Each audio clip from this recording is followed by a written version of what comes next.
And so comfort is... Their names resonate through time. Their reputations made in games such as these. Their legacy has been passed to athletes of equal dimension,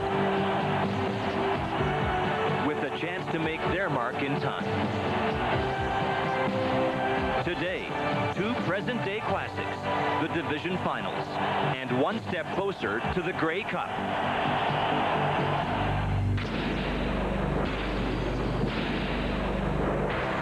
The following is a live presentation of CBC Sports.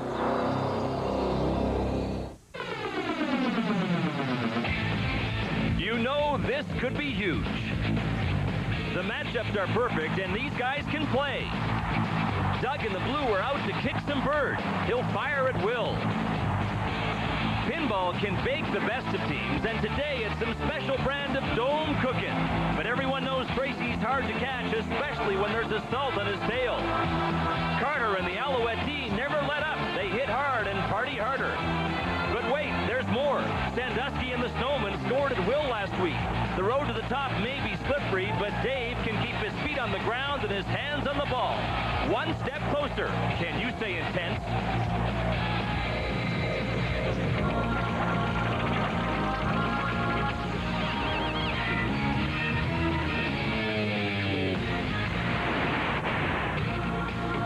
Final Sunday will be contested at points east and west today. We start at Skydome in Toronto, where the road to the Grey Cup has seemed destined to stop all season long.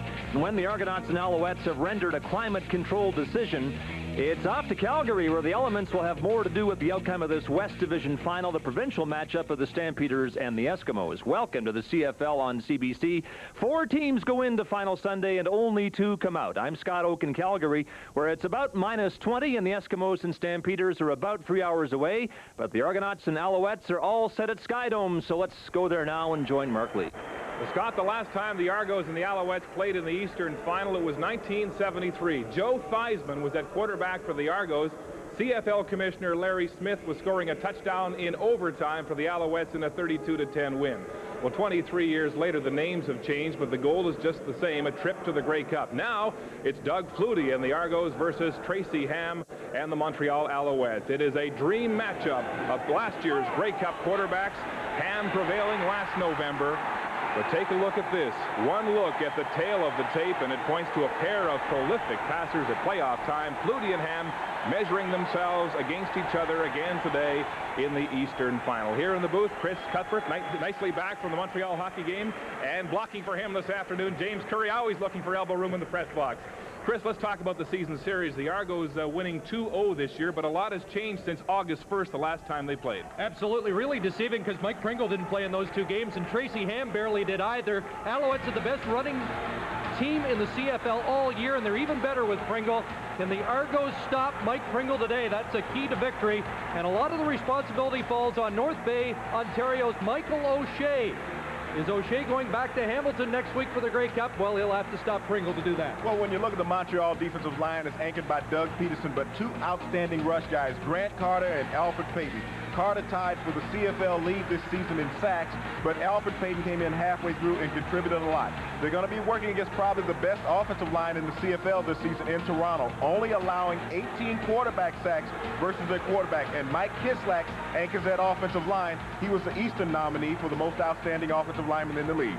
All right, guys, all the ingredients for a great offensive show here this afternoon. The Argos, 9.5-point favorites to beat the defending Grey Cup champions, the Montreal Alouettes. It's the East Final coming up in moments from now. Now back to Scott in Calgary. All right, Mark, it won't be a game of chance with the weather in Toronto, but it will be here in Calgary for the Eskimos and Stampeders. Forecast high for kickoff is about -15. Just the kind of day that big offensive linemen like Chris Walby likes, 16 years in the league. And last week, the man-bomber teammates called Bluto earned his 11th All-Star selection. We're delighted to have Chris Walby along as our game day analyst. Welcome, Chris. Thank you, Scott. It's great to be here. It's electric. Chris, you know all about protection, so let's talk first of all about the Montreal-Toronto final. Will this game boil down to the Alouettes getting to Doug Flutie, and is that possible?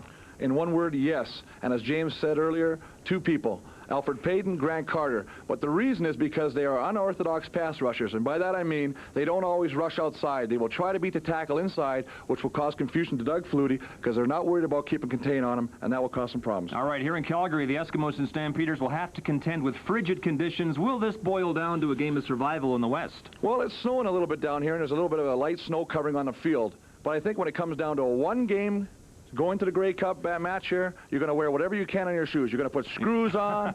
You're going to have toilet plungers. You're going to have peanut butter cups, whatever you have to use. Ruse tacks, we used them. Every day we'll use them. Watch for it out here.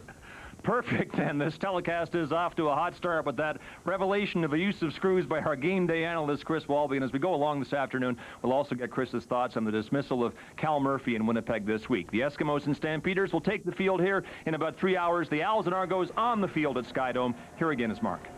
All right, Scott, comfortable conditions under the big top here in Toronto at the Skydome as we await the two best teams in the CFL's East Division, the Argos and Alouettes. The winner goes to the Grey Cup, the loser goes home. Chris and James, take it away. Thank you, Mark. And what an atmosphere here at Skydome, and it is a late arriving crowd. Long lineup for tickets outside. There's Bob Price, who was on the same side as Don Matthews last year in Baltimore. What a great job he's done as head coach after an 0-3 start. And Don Matthews has won a Grey Cup with the BC Lions, with the Baltimore Stallions, and now with his eye on a trip to another Grey Cup next week in Hamilton. We're underway with the East Final, and it's Mike Pinball Clements from his own 20-yard line finding a seam. Pinball, and he's going to score. There are no flags. How about this? Mike Clements, touchdown.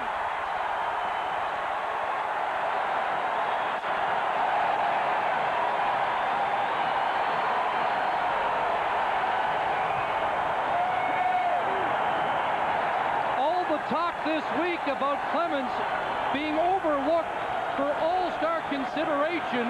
He made an enormous statement to open the football game. Well, Chris, when you get down to this time of the year, special teams always make a statement. It can be the decisive factor. If you recall the Grey Cup last year with Chris Wright taking that punt back all the way for a touchdown and putting Calgary in a huge deficit. Mike Pinball Clements has always been an outstanding player in special teams.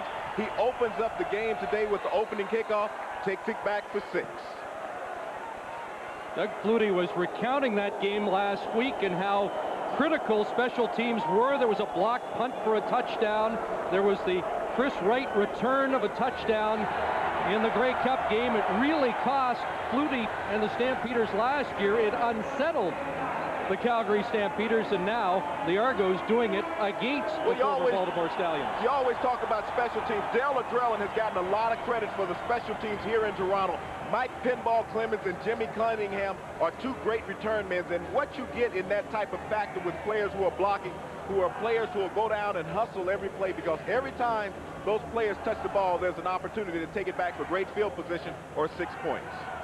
You know, he's always smiling, but when we talked to him about being overlooked as an all-star, he had an edge to him. He was disappointed, and he said, you know, the numbers speak for themselves. And number 2 all-purpose.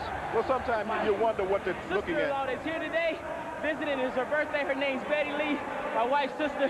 Happy birthday, sweetie. Well, that's a heck of a birthday present for his sister-in-law to take the opening kickoff back. But, you know, it's hard to overlook a guy with the contribution that he has made, a former outstanding player in the CFL 1990s MVP, but Mike Clements, just an outstanding individual and great effort. Well, there are the numbers from Mike Clements, not selected as an Eastern All-Star. Well, I can understand what he says. What does it take to make an All-Star team when you look at his numbers, second or third or even leading the CFL in certain categories? The numbers speak for themselves. Mike Clements is very deserving of an All-Star nomination. There was a roughing call against the Argos on the convert, which was good. And so they kick it from back at their 20-yard line, and the ball returned close to the 45 by Lewis Fight, a 17-yard return. So the Alouettes will have the first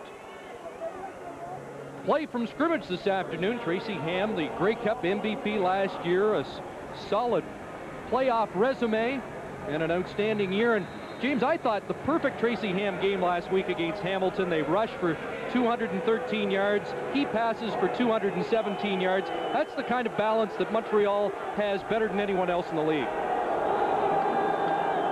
First down from the 44, and the pitch goes to Pringle. He'll try the left side. Great pursuit by the Argos, and Pringle spilled heavily out of bounds. Adrian Smith was the man who wouldn't let him turn the corner. Well, we'll set the Alouette offense for you.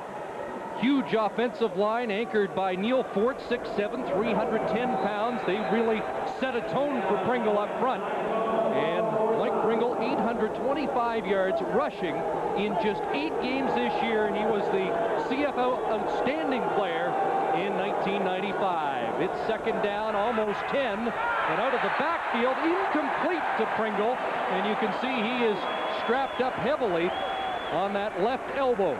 Well, you know, that's going to be a concern. Can Mike Pringle reach down and catch the football out of the backfield today? Because he doesn't have the mobility and the flex in that left arm that you see heavily bandaged right there. It's going to be a concern how that arm holds up over the game.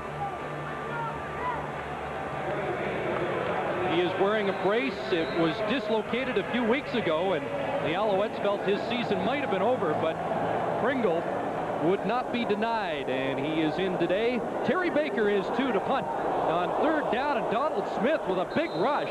That forced Baker to rush the kick. It's a short one, and it goes out of bounds at the 37. So just a 27-yard punt. Special teams already making a difference in Toronto. Well, a big start for the Argos with the Mike Clemens kickoff return, but Doug Flutie will hope to set a tone offensively as well. Score more points. That's the bottom line. Do whatever it takes to stick the ball in the end zone, score as many points as you can, and hope it's enough. Tracy's going to move the ball. I mean, he does an excellent job of moving the football, and we feel we have a good offense and we can move the ball as well. Doug was saying there is a tendency in playoff games to be a little more conservative, but Don Matthews wants him to play Flutie ball and be wide open today. First carry is by Robert Drummond, and a short gain for Drummond. Well, Doug Flutie ball is wide open football. He's a player that you really can't get a gauge on, so when you sit back and you try to just play conservatively, he'll take advantage of that. Alouettes have a tendency of being a slow-starting offense. It seems to take them a while to get their ground game under attack, but Doug Flutie, by contrast, is a quick starter. His opening 2 series this year, very effective, and he has Paul Mazzotti for a catch near the 50-yard line, and that should be a first down for the Argonaut offense. Well, a lot of talk about the offensive lines this week.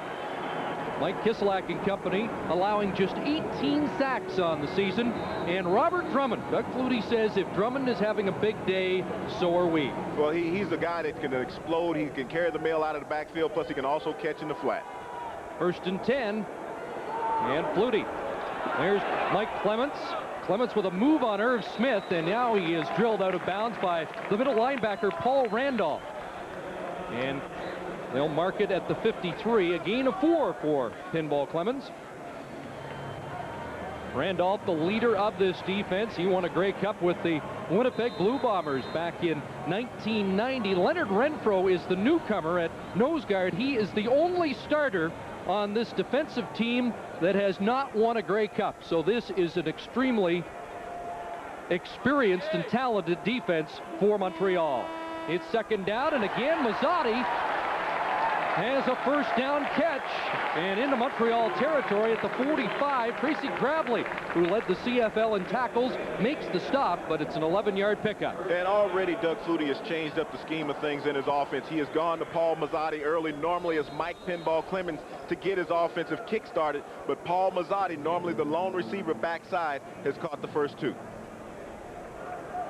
Mazzotti with a couple of touchdowns against Montreal during the regular season. First down, Argonauts. And Flutie again going back to Mazzotti, and he catches it in front of Irv Smith. Ball at the 37-yard line, and that's a gain of close to 8. We've seen this before, James, where Doug Flutie will keep going back to the same play if it's open. Well, that's what they're doing. They're lining up with the trip right formation, and what's happening is that you're getting Tyrone Williams and Dwayne Demetrician running off the coverage. Mazzotti's coming back underneath on a short curl, and he's wide open with no coverage. Paul Mazzotti already 3 catches, 27 yards, checking out of the game on this short yardage situation for the Argonauts. And they put Reggie Givens in at fullback in this formation, so look for some big horses going up the middle with he and Drummond. 2nd and 2. Flutie on a roll. Clements is wide open. Pinball Clements down the sidelines, and he skips out of bounds inside the 15. So nothing conservative about the Argos on 2nd and 2. 25 yards on that pickup by Mike Clements. You talk about pulling out all stops and not playing conservative at all. In a short yardage situation, you often think the team should gamble. This is a situation with Mike Clemens. It's not really a gamble because you have a lot of big guys in, linebackers short at the line of scrimmage, and he's off in the flat one-on-one. Well, Clemens set the early tone, and Doug Flutie is red hot. 5 for 5, 57 yards to open this game. And the Argos threatening from the Montreal 12-yard line. 6 receivers are out for Flutie. Lots of time over the middle. There's Clements, and this time Ken Watson nails him at the 10. Just a gain of 2. Ken Watson, an outstanding performance last year in the Grey Cup game. He shut down Alan Pitts. Well, he really did. He's an outstanding athlete. He was a former quarterback when he was in high school, so he has a good ability to read what an offense is doing. And that time when you can match up one-on-one with Mike Clemens, because he can make you miss in a shoebox. So 2nd and 7 for the Argonauts. They can make a first down without scoring. Here comes the rush. Flutie looking for Mazzotti, stretched out and couldn't bring it in. And so it will be 3rd down for Toronto. You know, one of the things that make Doug Flutie so successful as a quarterback is that he likes to have the rush coming at him. And Toronto does not get worried when a defensive lineman comes through clean, because what Doug can do is make someone miss. And when the player's right in his face, he can always step to the side and find an open receiver. Well, that's Grant Carter, and an all-star season for him, 15 sacks. And he forces the Argonauts into a field goal situation. And this is a 16-yard attempt for Mike Vanderjagt. 198 points on the year, and Vanderjagt is good. So the first offensive drive for the Argonauts, net points, and they're up by 10 in the first quarter. Dislocated elbow and a fracture in that elbow, and he'll be wearing this specially designed brace being expected by the league before today's game. It will prevent that elbow from hyperextending when he falls today. When it comes to injuries, you have to be mentally tough, and the trainers have been working with me 2 or 3 times a day, every day, to get me back onto the field. They did an excellent job, and I'm just trying to do everything I can to be out here with my teammates. Well, I think it speaks volumes of how much Montreal values Mike Pringle. Tyrone Rush, 148 yards on the ground last week against Hamilton, but they're going with Pringle even with the brace today. Here's Lewis Pike trying to answer Clemens with a big kickoff return, but good downfield coverage by the Argonauts. A 13-yard return. Donald Smith with the tackle for Toronto. Well, talking about the value of Pringle, it's not the first time that has happened. Robert Drummond replaced Mike Pringle in 1994 and had 111 yards on the ground. And the following week, Pringle had missed the game with a hamstring injury, and he was inserted back into the lineup and had a 100-yard game of his own. When you talk to the Alouette offensive personnel, they say it's not just what Pringle does on the ground, but he brings an attitude to the entire offense. First down, Alouettes. Tracy Ham goes to work. Out of the backfield it goes, and Pringle upended. Donald Smith played it perfectly.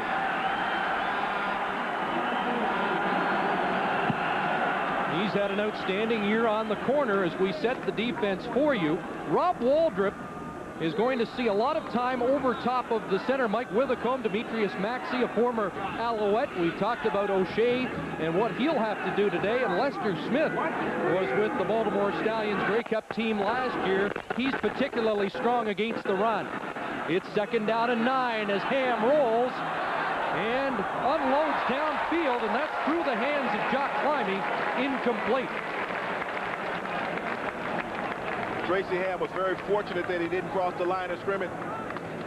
That time, you know, when you're talking about what Mike Pringle brings to the lineup, he makes that offensive line becomes aggressive because he's one of those backs who will not wait. If a hole is not there, he'll run right through. And you can see the aggression of Michael Souls and Mike Pringles coming through, picking up the blocks on the corner, allowing Tracy Ham outside. He just had too much gas on that football.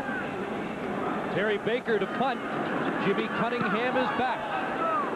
And what a year Cunningham has had. He'll try it from his 35, drops the ball, and pounces on it at the 40. So an anxious moment there after the 46-yard punt.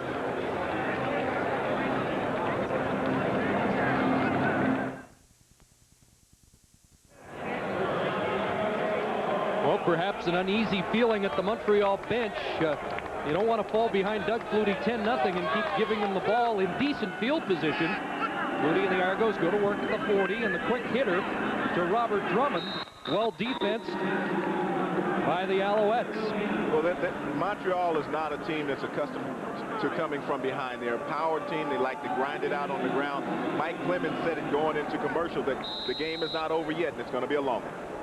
Well, Robert Drummond has had an exceptional year, got off to a torrid start, then tailed off at midseason, but I think the last 2 or 3 Argonaut games, he was outstanding, back in form, especially against Hamilton 2 weeks ago. Scored the 4 touchdowns. He got his confidence back, and the offense really felt that he was back in stride. 2nd and 10.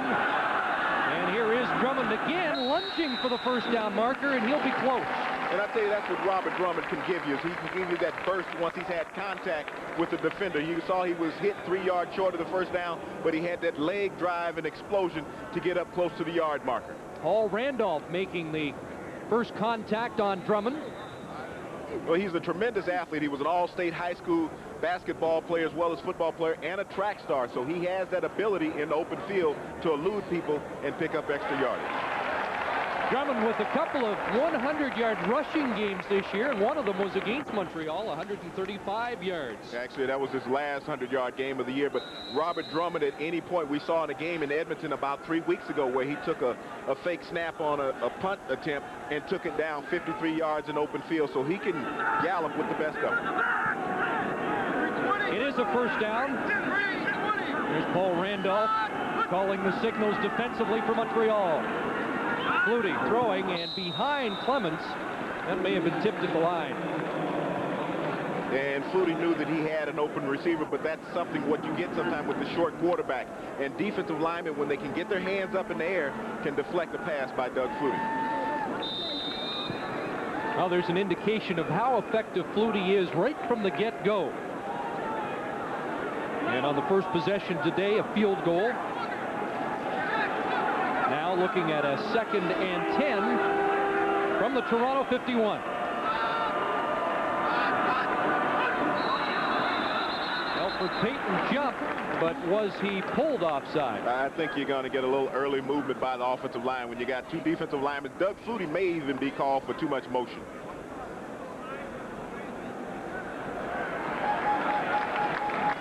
Apparently not. Dave Ewell is going to march it 5 yards forward, and it'll be 2nd and 5 for the Argonauts. Normally you don't stop it when the defensive linemen get in the neutral zone. That's a free play for the offense, and that's an advantage you have when you're able to draw them off, but he killed the play early. 5:45 to go, first quarter. It's 10-0 Toronto. And the direct snap, and now they flick it back to Flutie downfield, and Robert Drummond's there. Robert Drummond to the 25, dropped the ball, and the Alouettes have it. After the gadget play worked big time for the Argos, Drummond puts it on the turf. Anthony Drawhorn with the recovery. I don't care what you say, you do not draw that up in the playbook. That's something that Doug Flutie orchestrates in the huddle. The direct snap back to Clemens, the pitch back to Flutie. But the hustle by the Alouette defense, once Robert Drummond had got his hands on the ball, closing on him, gang tackling, knocking the ball loose. Anthony Drawhorn alert, coming up with the football. Drawhorn started the season in Montreal, went to Saskatchewan, came back, and in his first game back, had an interception return for a touchdown. Now he has the big fumble recovery. Alouette defense number 2 at creating turnovers this year, and that is the 7th fumble for Drummond, the 5th one he's lost. So when you look at these two defenses, they're basically a mirror image of each other. Don Matthews had a big hand in the Baltimore scheme, and that really moved up to Montreal. And so these teams are facing each other out here today on the field. At the 24, first down, and Pringle, the first carry up the middle, large hole, and Mike Pringle is across the 35 to the 38. Ken Benson, a former Baltimore Stallion, a teammate of Pringle's with the tackle. And I'll tell you what Tracy Ham did. He audibled at the line of scrimmage. Toronto brought Mike Pringle up and set him in the gap. And without a middle linebacker in the scheme, you'll see him, number 50 right there. All you have to do is break that first wave, and you can pick up a first down.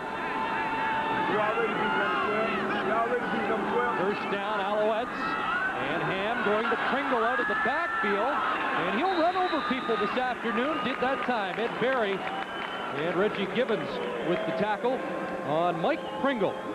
When you talk about desire and you look at Mike Pringle with his stats versus Toronto, man has a big S on his chest. He's playing with that dislocated elbow, but not only that, he looks for defensive backs to run over. He's not going to be one of those out there putting a move on you. What he wants to do is make sure that your nameplate hits the turf. 2nd and 4. Back to Pringle. And he is going to be stopped short and drilled back. And Mike O'Shea was hanging on. So that's a matchup we'll be monitoring all afternoon, and O'Shea that time makes the defensive stop. Well, I tell you, it wasn't an Argonaut. It was Neil Fort who slowed up Mike Pringle. He ran right up his big offensive lineman's back, because if Fort could have gotten Giles out of the way, he would have clearly picked up the first down. Instead, 3rd and at least a yard. Yeah, this is a situation. You got the power running game. You got Mike Pringle. You got a 300-pound offensive line. It's early. You're down by 10. This is for a championship. You got to go for it. You say that all the time. Yeah, but you got Jimmy Cunningham back. That's instant field position. You can get you 30 on a return at any point. It's 3rd and 2. And so Bob Price going the conservative route. Terry Baker to punt. Let's see if Cunningham does a better job of holding the football this time. That is 30, finds the seam. Jimmy Cunningham, always elusive, is up to the 49-yard line. So the Argos continue to enjoy good field position in this first quarter and a 10-point lead at Skydome.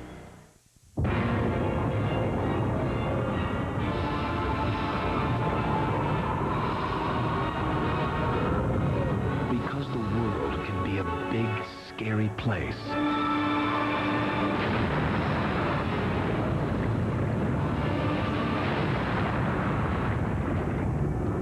The Chevy Blazer with the exclusive driver control system. It's nice to know it's there. What's at stake in Windsor's Canada Games bid? Well, we found some of the answers in St. John, New Brunswick, a city that hosted the Games 11 years ago. It was a turning point for St. John when we had the Canada Summer Games. That turned us from people who were so negative to something positive. It was like turning on a bright light. Watch a Canada Games special report on the Windsor Evening News, Thursday and Friday. Come home to what's happening in Windsor. Watch Tony Doucette and the Windsor Evening News at 5:30 and 11. George, what's the object of this game? Well, it's simple. Closest to the center target wins. Really? Really. And I throw that? It's called a rock. Hello, rock. And I just slide that down there? Yeah. See what you can do. Ah.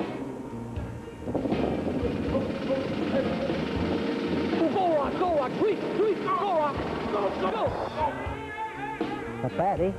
Rassico Chrysler, dealing rings around the competition. See me, Leo. Bob Price was telling me he thinks his defense is a little more reckless this year than when Don Matthews was in charge, but nothing reckless about his decision to punt the ball away. Well, when you can't get your players off the line of scrimmage, as you see the Argonauts doing a great job at the line of scrimmage, and you only get a net of 15 on the punt, I kind of like gambling for it because Jimmy Cunningham brought that one back 20 after he made the catch. It's an easy argument to make when he does get 20, but what happens if the Argos stop them on 3rd and 2 and take over the football at the 40-yard line? Well, you stated he had great confidence in his defense. I'll stick with Price for the time being. Flutie's in trouble, and he spins away. One of of the officials taken down as well, and the pass incomplete, intended for Clements, but even in an incomplete pass, you see the elusive nature of Doug Flutie. You know, and what Doug Flutie does better than any player in the CFL is that he extends the time of the play. Often you'll see Doug Flutie extend the plays to 5 and 6 seconds in the pocket. He gets a great block from Dave Ewell, the official right here, as Grant Carter takes him down. All he saw was a pair of white legs, and so Ewell ended up going down to the turf. But Doug Flutie is so elusive. Grant thought he had his 16th sack of the year. Well, he got one, but he just won't get it in the record books. He gets no credit for that one. The official next time will be more elusive. First time Dave Ewell's ever been mistaken for Doug Flutie at 2nd and 10 Toronto. And Flutie guns it downfield, almost picked off by Spencer McLennan, as the pass was intended for big Tyrone Williams. I tell you, Montreal has really gotten a lot out of Spencer McLennan this year. Last year with the BC Lions, he was a backup defensive back, a special team player, but he came over in the dispersal draft, and he has really settled in at that free safety position. He's had 4 interceptions on the regular season, and he's really helped solidify the secondary. Here's Alfred Payton. Stopped by Chris Perez that time. Swag getting swatted on the play. Lewis fights back as the Argos will punt. Vanderjagt. And Fight has to scramble over. Can't field it, then it's going to bounce down near the 1. What a great punt. And Fight does a nice job just to get it out to the 6, but that is a 59-yard punt. And Michael O'Shea with the tackle downfield. The problem with Fight, though, is that he's too deep on the punt. He's letting the ball bounce in front of him. He needs to come up some, because you can go back on it quicker than you can come up, and you can gauge it better. But great coverage by the Toronto special teams once again. Fight, the 3rd punt returner for the Alouettes this year. Chris Wright, who was the brilliant rookie a season ago, was out with a knee injury, and Gary Harrell, the flea, had been doing a nice job back there. Dexter Dawson, and now it's Lewis Fight, and the Alouettes in a hole. Ham from his end zone, throwing incomplete, looking for Chris Armstrong over the middle. I tell you, the difference in this game right now, Chris, is the Toronto defensive front. They're getting the pressure right up the middle on Tracy Ham. He doesn't have the time to sit comfortably in the pocket. Seems to be becoming a regular occurrence in the CFL. Lewis Fight and Alfred Payton just had to be separated by head coach Bob Price. Payton took a shot at Fight, some frustration after that bad return. 2nd and 10, the Alouettes on the ground. And Oscar Giles with the tackle of Mike Pringle, short of the first down. So the field position game is being won right now.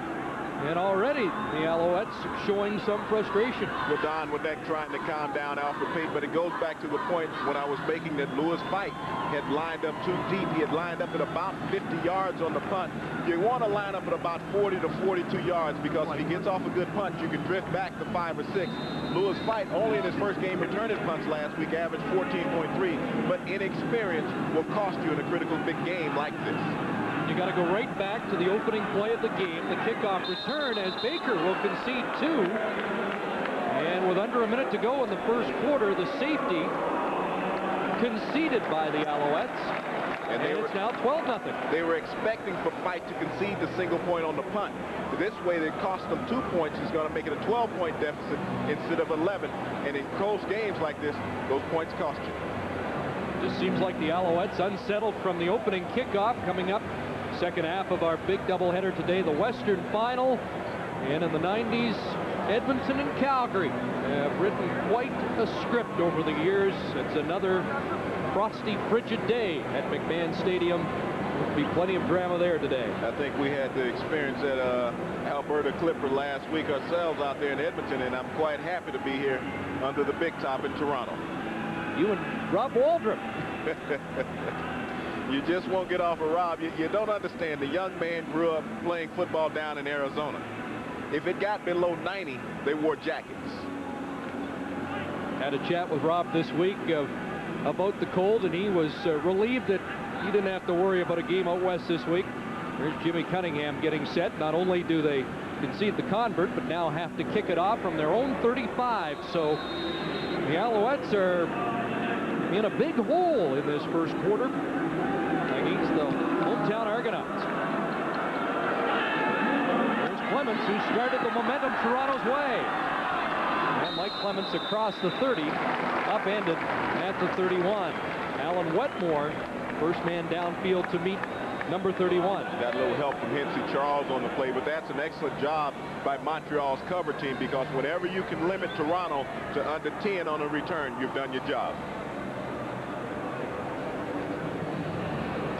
Doug Flutie off to a quick start here, completed his first 6 passes. Flutie as a playoff quarterback, 6-4, 10 interceptions, 9 touchdowns. And I think a lot of those stats colored by the fact that he played on a lot of frigid days at McMahon Stadium. Enjoying the environment here. The shovel toss to Clements inside, up to the 36. And Alfred Payton there. And what Doug Flutie is trying to do right now is keep Alfred Payton honest. He's a tremendous pass rusher, and he likes to come off that corner very hard. But what he does with the slip screen back underneath the Mike Clemens is he makes him stay closer to the line of scrimmage. Well, Doug Flutie not a fan of how much talking Alfred will do during a game, but he does say Payton is exceptional at his position. Second down on what should be the final play of the first quarter. Mazzotti bounces off a tackle, stretches to the 45, and he'll have a first down. So a good first quarter for Paul Mazzotti, even better for the Toronto Argonauts. And through 15 minutes of this Eastern Final at Skydome, it's the hometown Toronto Argonauts in charge. Mike Clements with the kickoff return set the tone. It's 12-0 after 1 quarter. James Curry, Mark Lee, and the CFL on CBC crew. Alfred Payton zeroing in on Doug Flutie. What he can do is put a lot of pressure on an offensive tackle. He comes off that corner very hard. He's one of those players has great balance, and he gets that shoulder dip, and he can explode out of it. Alouettes trying to shut down Flutie, and they were not able to do it in that first quarter. 113 yards of passing offense. Mazzotti had 4 catches, Clements with 4, Drummond with 3 in that first 15 minutes of play. And if not for the fumble by Drummond in Montreal territory, it could be an even bigger hole for Montreal. Well, that's something that plagued Robert Drummond in the second half of the season. He had a tendency to put the ball on the ground, and it cost Toronto early when they had a chance to really put a big gap between them and Montreal.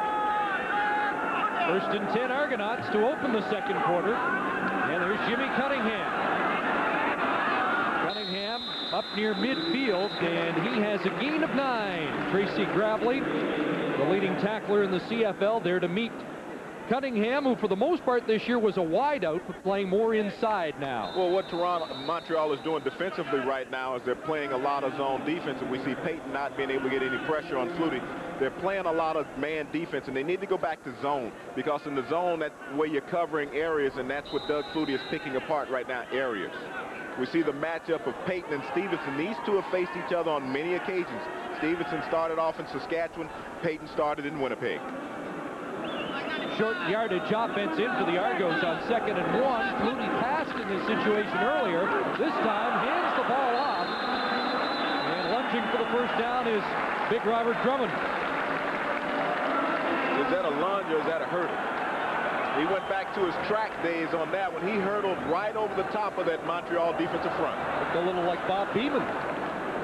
Mexico City. We're not at altitude today, but he got altitude on that leap over the top. Great effort by Robert Drummond. That shows you how important this game is, that you sell out like that on short yardage occasions. Argos back on the Montreal side of half at the 53. All the receivers are out. And Flutie looks downfield. There's Drummond, and he climbed the ladder to pull that down. Terrific catch by Drummond in front of Douglas Kraft, the pickup of 19. And Doug Flutie is being a surgeon right now, working against this Montreal defense. They're playing back on their heels. He's taken the aggression away from them. But Robert Drummond, they lined him out at wide receiver. The big catch down the sideline. Well, the Argos looked like such a force 2 weeks ago. closing out the season in Hamilton, and Drummond declared Toronto playoff ready. They certainly look it so far this afternoon. First down, direct snap to Drummond. He'll try the left side, and Robert Drummond crashing down to the 26-yard line.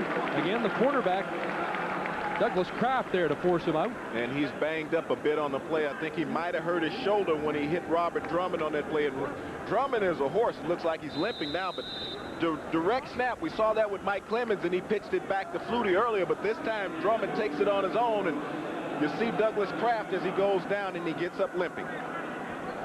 Doug Flutie was saying, as this offense has evolved for the Argos, they now can run out of all their shotgun formations. And again, it's Drummond with the football, and he'll be close to a first down. It was 2nd and 2, and Drummond should have enough to move the sticks. Doug Peterson, who's had an outstanding year, defensive tackle for Montreal with the tackle. Well, imagination and great athletes are the key to this Toronto offense, is because all of the players in the backfield, Clemens, Drummond, and Flutie, are accustomed to handling the football, catching it on the fly, and when you can direct snap it, defenses really never get a chance to gauge you.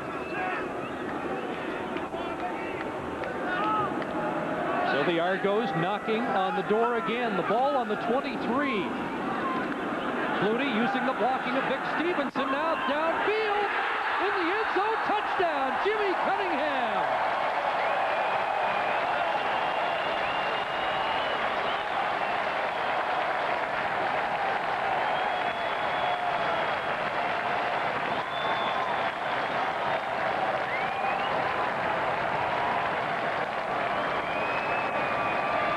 Just one touchdown reception for Cunningham during the regular season, but a big one here in the Eastern Final. And Chris, I'll take you back to the opening game of the CFL season, Toronto versus Montreal.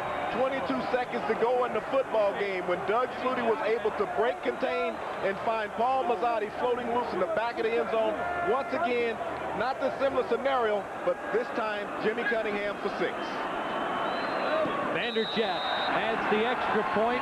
Nice job by the 15-year veteran Vic Stevenson, providing the block for Flutie to find Cunningham in the end zone.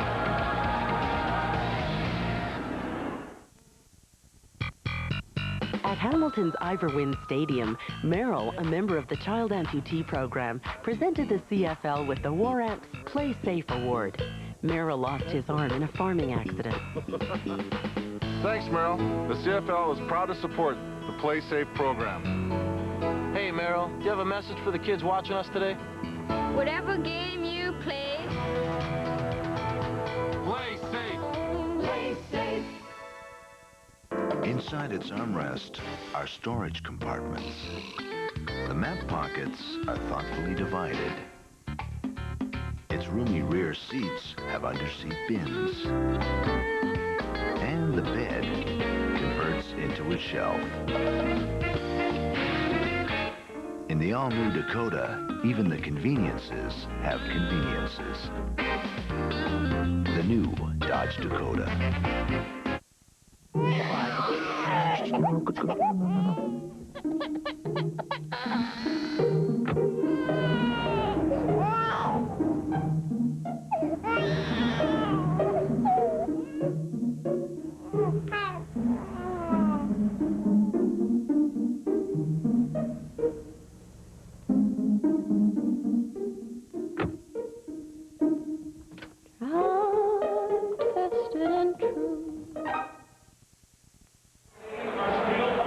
Solid drive for the Argo touchdown, capped by Jimmy Cunningham, a 23-yard reception.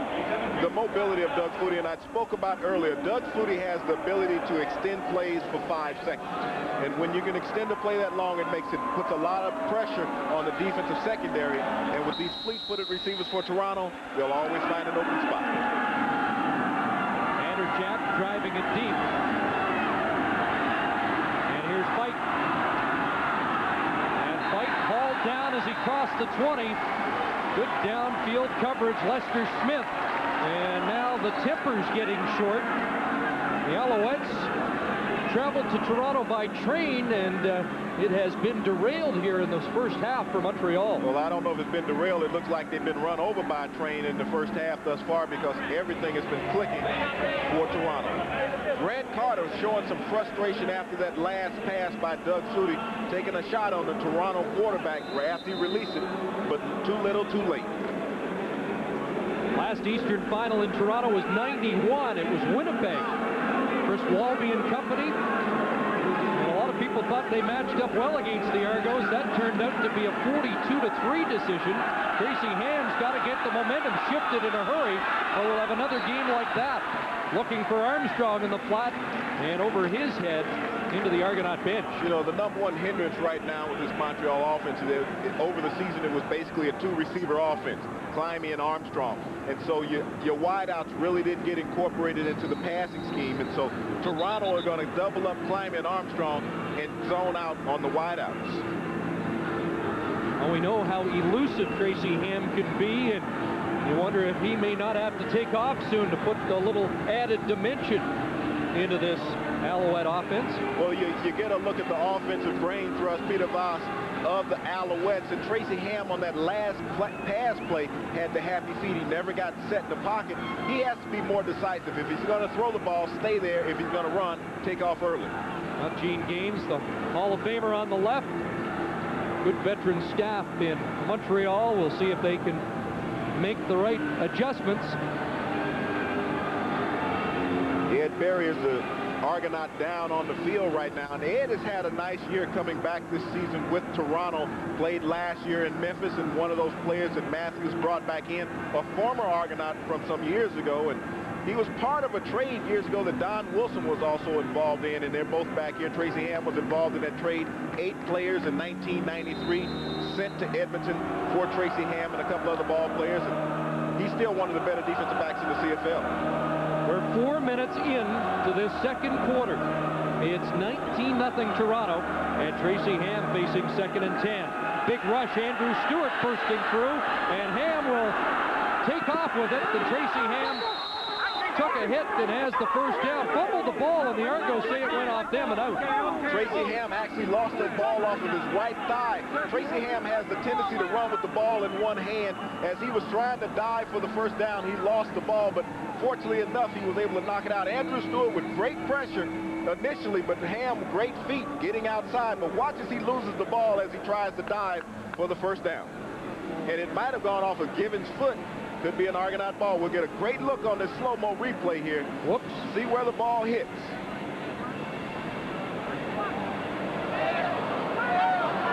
I got Helm on the helmet. Boy, another turnover by the Alouettes here would almost be fatal.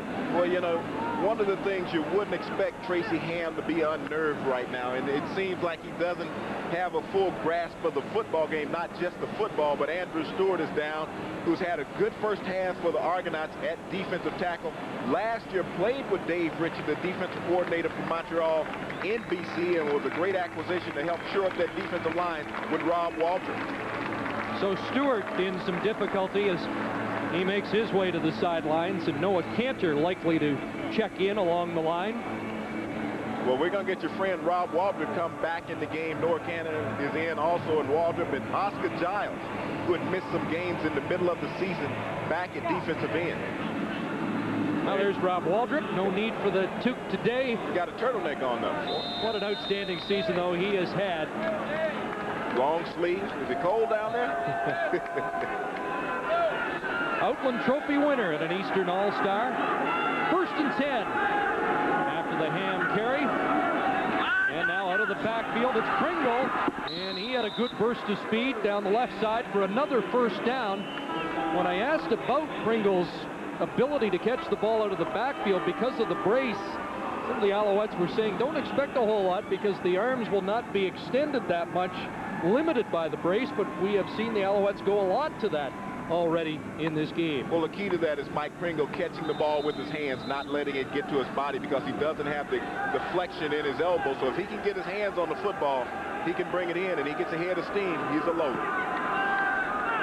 Tracy Ham 3 for 7 in the game, and all have gone to Mike Pringle.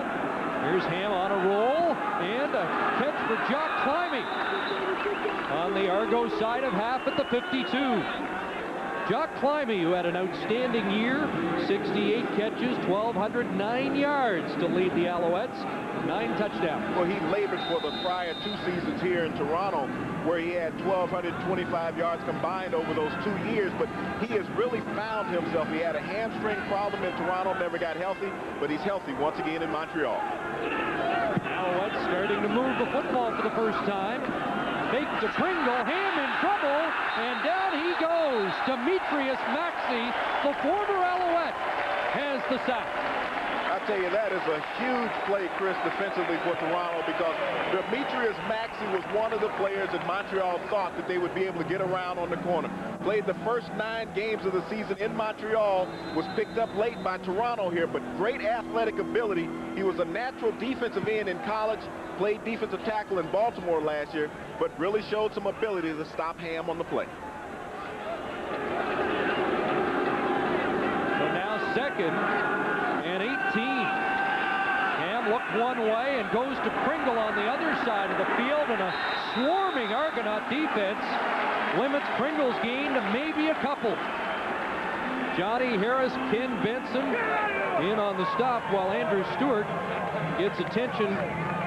Looks like he has a hamstring problem. They're getting that ice pack up under the bottom of his leg, and so he may not be back. And the way that this defense is playing, there's no fall off. When you can bring Rob Waldrop, an Eastern All-Star, off the bench as a backup, you have an outstanding defensive core.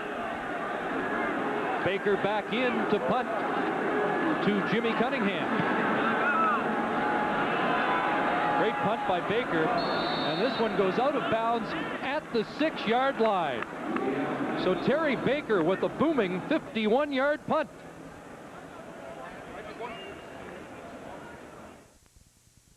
How many people are coming to this party? 30, including Santa. What, the elves can't make it? We need a few things. Actually, we need a lot of things. Fortunately, we have a neighbor who has it all. Big bowl, small bowl, serving pieces, bakeware, cutlery. And lights. Lots of lights. I'll be home for Christmas. Give this West Bend automatic bread and dough maker $219.97 or this 12-speed electronic mixer $99.97.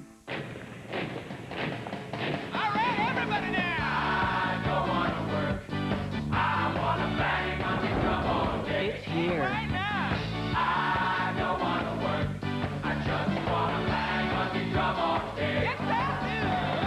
The revolutionary Toyota RAV4. Compact, nimble, full-time four-wheel drive or front-wheel drive. RAV4. A whole new way to go your own way. They'll survive the road games. Defend at home. Even overcome sudden death. But until the Super Bowl, it's all just practice, because it's in New Orleans where you better be ready to play. The Brewers of Budweiser could be sending up to 200 Canadians to the Super Bowl in New Orleans. Get your contest card in cases of Bud, or call this 1-800 number for no purchase entry. Prepare yourself for the biggest game of the year. Off the top of the show, you talked about the importance of the offensive line of the Argonauts. That's their coach, Charlie Carpenter, and so far they're grading out very well against this Alouette defense. So he has to be very pleased with what his big horses have done up front. They've really run down the field on this Montreal defense, led by Mike Kislak, their Eastern nominee for outstanding lineman. But Pierre Vercheval missed 16 games of the regular season with a broken tackle. We get a look at Mike Kislak right there. Outstanding offensive lineman from the East, but Pierre Vercheval missed the first 16 games. They had basically written off his season, but the determination to get back in the lineup and become a part of this great offensive line here in Toronto, and he has played the last 2, started the final game of the season in Hamilton. Vercheval getting a chance because of the Don Matthews philosophy that you don't lose a starting job because of an injury. And when Vercheval proved he could return to the lineup without missing a beat in Hamilton, he got the nod for the playoffs. First down Argonauts, Flutie over the middle, and he has Tyrone Williams Williams, the University of Western Ontario graduate, with his first catch of the afternoon. And you talk about not missing a beat when he went back in the lineup in Hamilton. 3 of the touchdowns that Robert Drummond scored in that game were right behind Pierre Verchevel. Williams bothered by neck and shoulder problems in the second half of the year, and he was happy to get the 2-week break before this Eastern Final as the Argonauts healed up. Here's Flutie, finds Massotti, and Paul Massotti has another first down up at the 50-yard line. Irv Smith matched up against Massotti, and a lot of people didn't feel Massotti could beat Smith in that matchup today. Well, I don't know if you could say Massotti can't beat anyone. Massotti has had 3 consecutive years of over 1,000 yards in receiving, but what Toronto does so well is that they have a trips formation, and you take 2 players and you run them off. That time it was Drummond and Williams. Massotti comes back underneath, and he has a wide open lane to catch the ball and run it.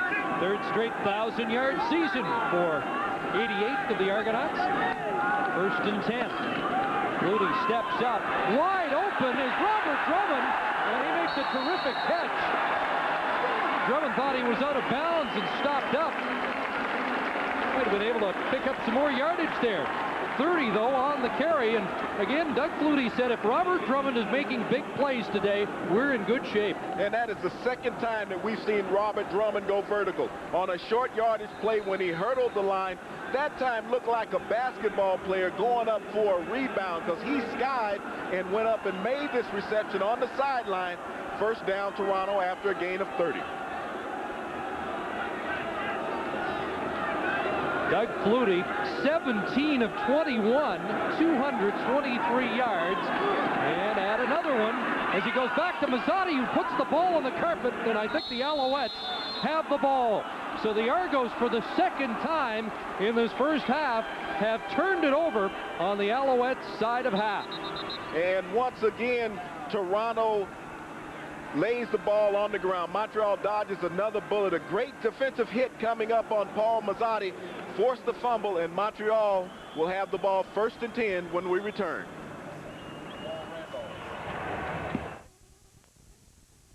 Thanks to everyone who played the BF Goodrich TA Show 'em Your True Colors football contest. And congratulations to all of our BF Goodrich TA tire winners. Stand by for the announcement of our grand prize winner for a trip for 4 to the 1996 championship game in Hamilton.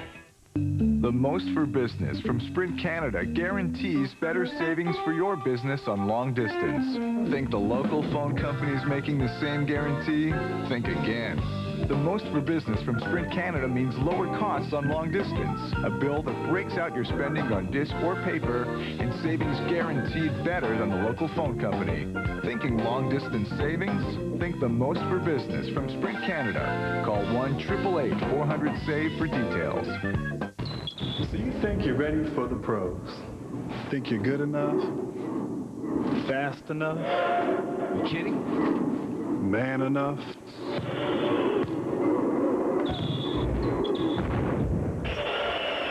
Ever had Narcelux?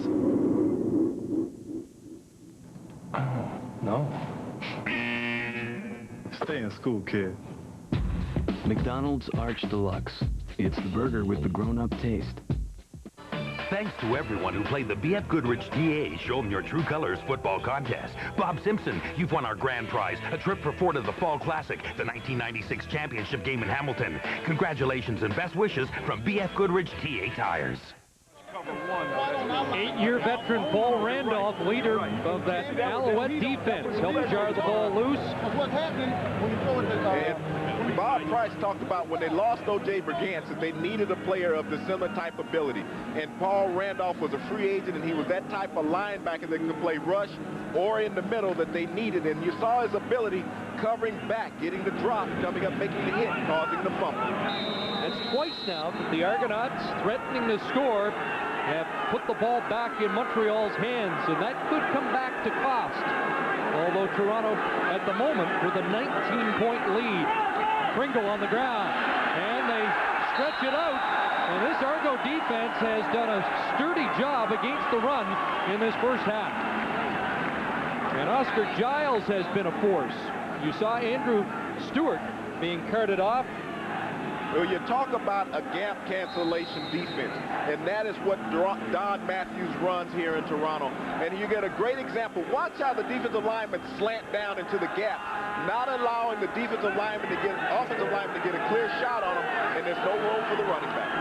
2nd and 11. Ham with time. Jock Climby. And he's hauled down by Ken Benson, short of the first down. Sure tackle by Benson. Ken Benson, a very interesting story.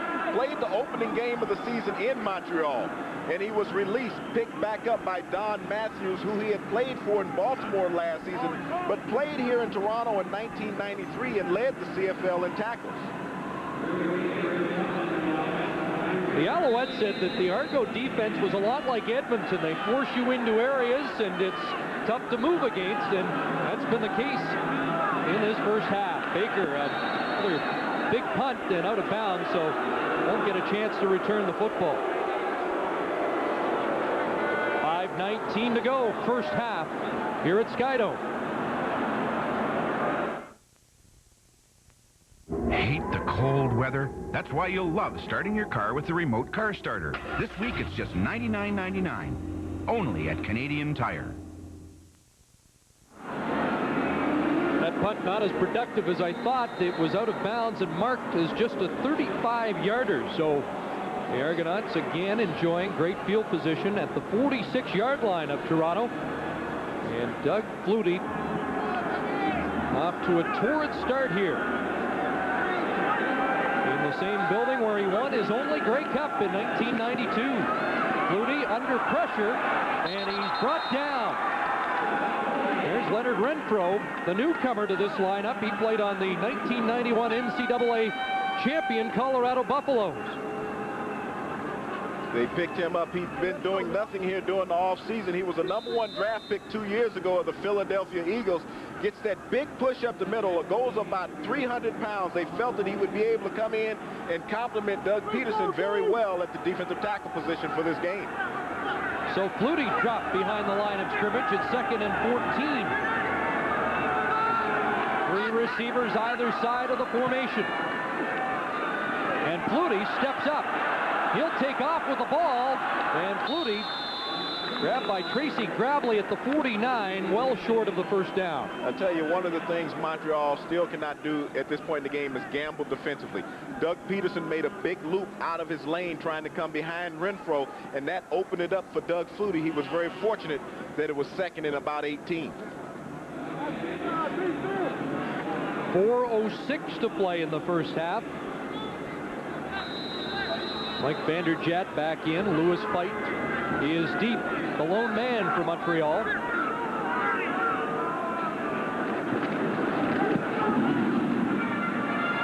And Fight at his 26. Up across the 30. And the Alouettes have to get something going offensively. As this first half draws to a close, Tracy Ham in a 19-point hole. Well, when you look at their play calling sequence, it's been kind of confusing because they've been passing on first down and running on second down. Michael O'Shea is the run stopper who is in the game in the middle for Toronto this afternoon. So what they need to do is change that up, run more on first, and be more inclined to pass on second. Argonauts during the regular season, 5th in the league against the run. Going back to the air. Over the middle, there's Chris Armstrong with a catch at the 50. Nailed, ball loose. And this time, I think the Argos are on it. That's the last thing the Alouettes needed. They give it right back to Toronto. And Johnny Harris has the pigskin.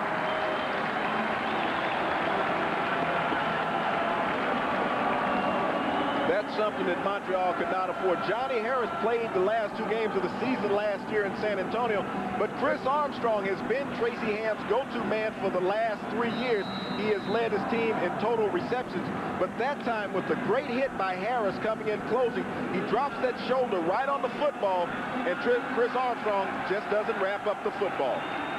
Armstrong, the key receiver last week against Hamilton. 6 catches, 87 yards. Bob Price has seen a lot of mistakes in this first half. Here's Mike Clements. Trying to spin away from Ken Watson, who's holding on. And the forward progress for Clemens will be the 45. That's a gain of 6. And again, tempers flaring. Frustration on Montreal's behalf, but Toronto has nothing to be concerned about at this point. They have been dominating the football game. Now the turnover battle is starting to balance out since Montreal has put it on the ground, and this high-powered offense of Toronto has been very potent today. All right. There's Johnny Harris, who made the big hit and came up with the football for the Argos.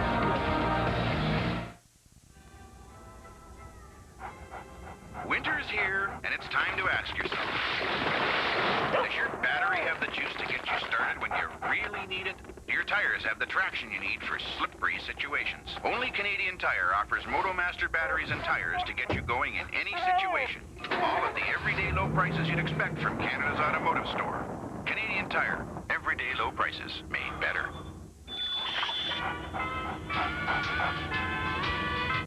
Two healers come to town. He told me 2 lobes of your brain is not functioning. They diagnose 300 patients in 3 weeks and leave. It gave me a life again. Now the community wonders if they were healed or hosed. The Fifth Estate, Tuesday at 8. Many doctors are prescribing new drugs for patients who are overweight. Obesity is a lifetime disease. But some of these drugs can have a deadly side effect. Eventually the patients die. Marketplace, Tuesday at 7:30. Tina and Brent. You invite us into your living room, but we invite you in. I like trying to get to the heart of a story right away. We developed a kind of a tango this Tina month is because not I've as gotten square hipper by as the you moment. think she is, and I'm not as hip as I think I am. It's perfect. Midday tomorrow. Every weekend, there is one newscast that can take you to places around the world. The places you want to know about. Sunday Report with Wendy Mesley on CBC Television tonight. Well, the Edmonton Eskimos are arriving. There's Darren Flutie, Danny McManus in behind, hoping they can write a similar script to 2 years ago when they were BC Lions. Well, they're in familiar surroundings. The snow is on the ground, it's cold, and we're up in the box. And we'll have a preview of the second game of our doubleheader, the Western Final, from McMahon Stadium, coming up at halftime. As well, we'll dissect this first half that has been dominated by the Argonauts since the opening kickoff return for a touchdown by Mike Clemens. Second down Toronto, and Flutie on a roll finds Clemens for a first down. Called out of bounds by Ken Watson, and seems like those two have something going in a matchup. Well, it's very frustrating when you're trying to cover Mike Clemens. And what Montreal does is they bring in 2 offensive linemen in short yardage situations to play defense. So what happens is that you're undermanned defensively, basically, for Montreal. And when you can get Clemens or Cunningham or Drummond out one-on-one, you better not miss a tackle.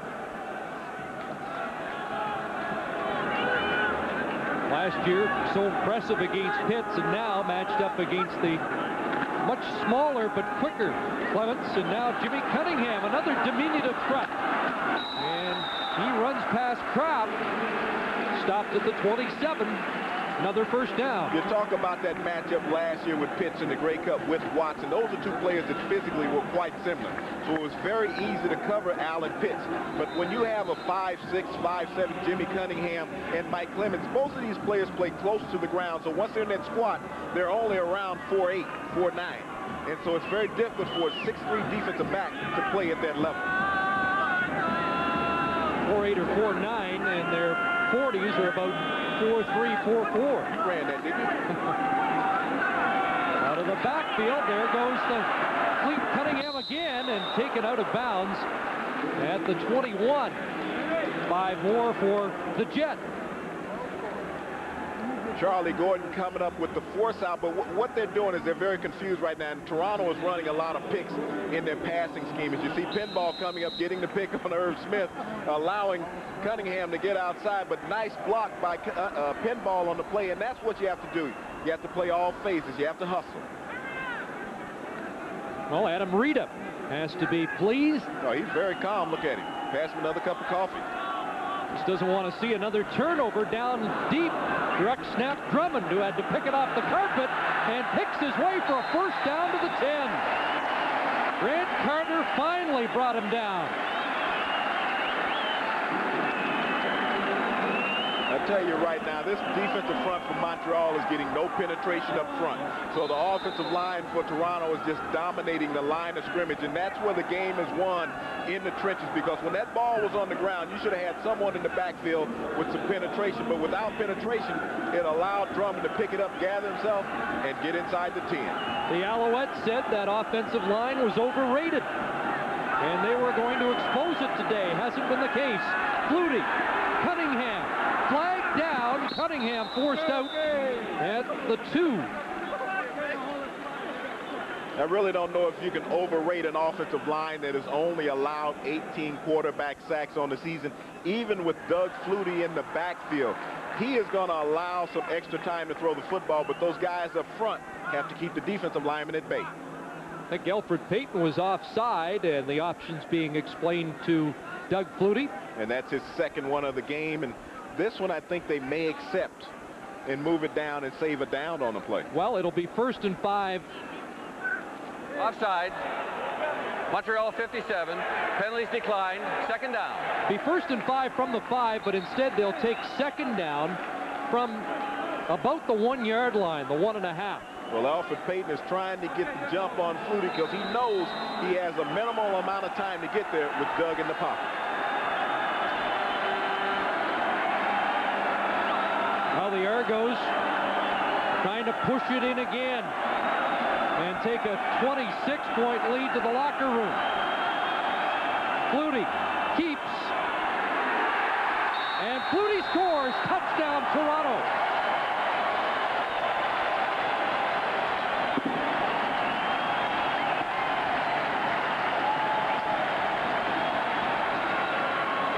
Well, that so-called overrated offensive line once again has just dominated the line of scrimmage. They came off the ball, drove all those white jerseys back into the end zone, and Doug Flutie fell in for one more Toronto touchdown. With 62 seconds to go in this first half, it has been all Toronto.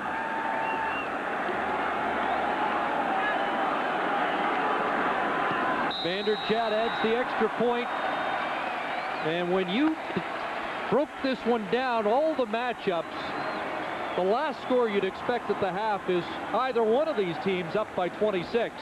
But Doug Flutie, I think, proving a point today too. 23 of 27, 268 yards, a touchdown pass, and now a touchdown on the ground. Well, Doug Flutie is letting it be known he is up for his 5th MVP award on the season, and he has really come out here in the first half and put his stamp on that. He had 11 games this season where he had passed for well over 300 yards, and in 3 of those games he went over the 400-yard mark.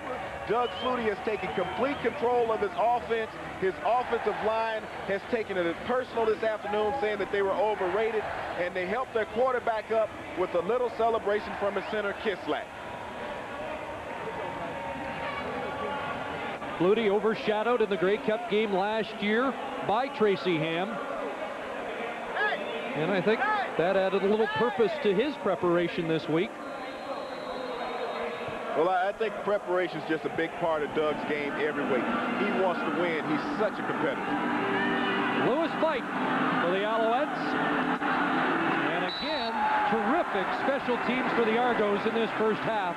Just a 12-yard return, and the guy from North Bay is having himself a afternoon. Mike O'Shea with another tackle. And the temple of this game was originally set by Toronto special teams. Mike Clemens takes back the opening kickoff for 6, and they have not allowed Lewis Fight to pick up any good yardage on kick returns today. Last week he averaged 14.3 on punt returns, but he's been corralled all afternoon today.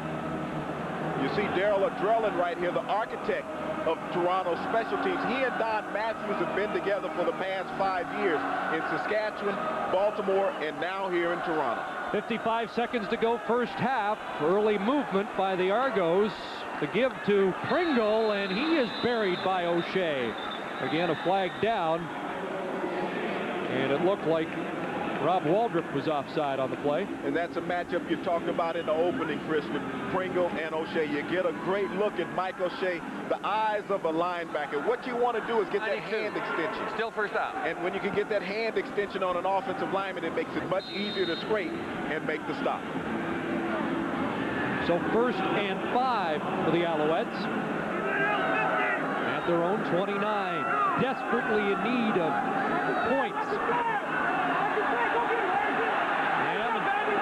Flushed out of the pocket, downfield, finds the receiver. That's Chris Armstrong with the catch at the 46. But Chris, it goes back to the point I spoke about, Climbing and Armstrong. That's basically all that Ham is looking for, because when you look at Williams and Montana, they're running around like they're not even in the passing scheme. A couple of youngsters at the wideout position. Dennis Montana had a touchdown catch last week, but just 2 catches during the regular season. Williams on the other side with 33, but we haven't heard from them yet. First down, Ham scrambling and now delivering, and behind the intended receiver, that's Michael Souls, and we haven't called his number, the outstanding Canadian nominee from the East. Souls had it go by him, incomplete. And he had an outstanding year. He had 42 receptions coming into this game during the regular season, but Tracy Ham has just not gotten his feet set this afternoon, and that right there is a very close call on being a roughing of the passer, but Tracy Ham has to be more decisive in his throwing. 26 seconds to go in the first half. 2nd and 10. Here comes that rush again. Ham overthrowing Jock Climbing, incomplete. And Tracy Ham is complaining that Reggie Gibbons grabbed his face mask as he went by. He didn't get any sympathy from the officials. He's had a very tough first half. We'll get a look right here. Watch Gibbons' right hand as he goes by Tracy Ham, and he gets some of that face mask, and he had a valid complaint to cry to the officials about. You see him coming up inside, getting the hand. It wasn't much, but anytime you get up in that cage area, there's supposed to be a flag on the play. Cunningham back with 18 seconds to go. And still time for the Argos maybe to get more on the board if they can get a good return. And Cunningham stopped at the 36-yard line. 38-yard punt, 9-yard return. Tracy Ham 8 for 14 in the first half, 74 yards. So he has been clearly overshadowed by Doug Flutie in the opening 30 minutes. Do you just put a knee down here, or do you go for a little bit more? How greedy do you want to be? You know how I am. I like to roll the dice, but this is a situation that they may roll the dice, but I think Doug will go down and just reserve and make sure they go into the locker room and sort out things and see how they can come out and put more points on the scoreboard in the second half. Flutie on his way to his best playoff performance ever, and he's going to put the knee down. Has missed on just 4 of 27 first half throws. And it's just been a dominating performance by this Toronto offense. The offensive line has done all that you can expect from them, and Doug Flutie has delivered the ball to his receivers. Big crowd at Skydome, and they're on their feet for Flutie, Matthews, and the Argonauts. A 26-0 lead at the intermission here in Toronto in the Eastern Final. Now let's head west to snowy McMahon Stadium and join Scotto. Chris, thank you. And so with the Argos leading, we welcome back our game day analyst, Chris Walby, who, by the way, is innocent of all charges stemming from the Bombers' 68-7 loss in Edmonton last week. A torn knee is his alibi. Chris, when Pinball ran back the opening kickoff, did you think then you'd find out what the Alouettes were made of? Well, I think the biggest thing you got to talk about, Scott, is when that happens, it tests a team's mettle. We find out what they're made of. Montreal is a notoriously slow starter, but I think that always takes a little bit of the wind out of your sails, and as you can see right now, they have not recovered at all, and Tracy's really forcing a lot of things right now. You thought that Carter and Payton would get to Doug Flutie. They've been able to get to him, but they haven't hurt the Argos. Well, they've gotten to him, but Doug Flutie's doing a shotgun, and what's happening is he's taking away the effectiveness of that rush, and he's dumping all the passes just over the line of scrimmage short, and I mean, the DBs are playing soft, and it's just walking down the field. You say the Alouettes notoriously slow starters. You got to think they've started too slow today. Well, 26 points down is going to be one heck of it'll be a miracle comeback, but you never know because they are, as I said, slow starters, so let's not give up. Keep your feet up on the couch, and second second half. Watch All right. Argos lead at the half in Toronto. We'll return to Calgary in just a moment.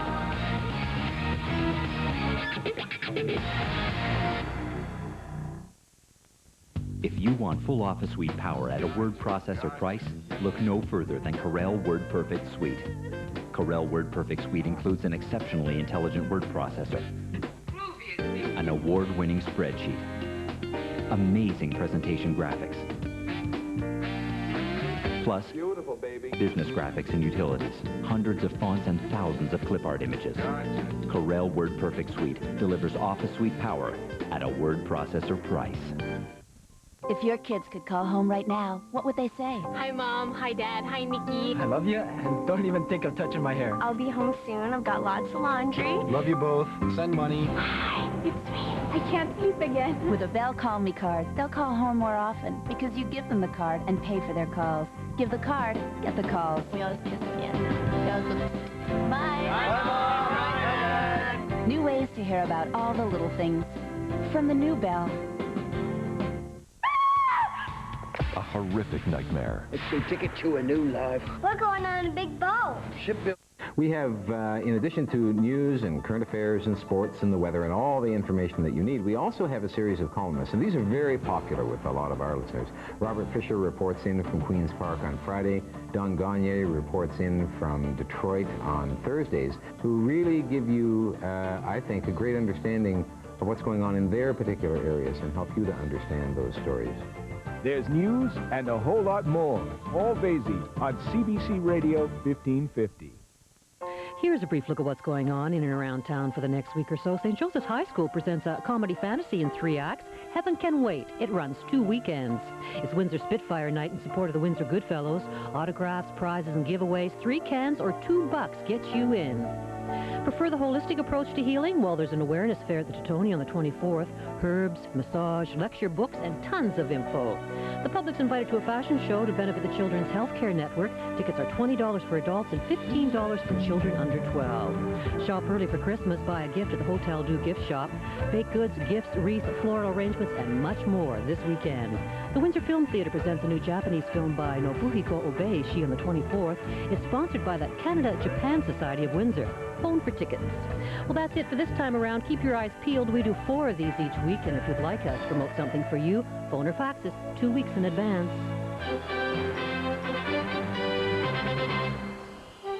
The CFL on CBC. Brought to you by Corel WordPerfect Suite 7. 32-bit office, graphics, and internet power.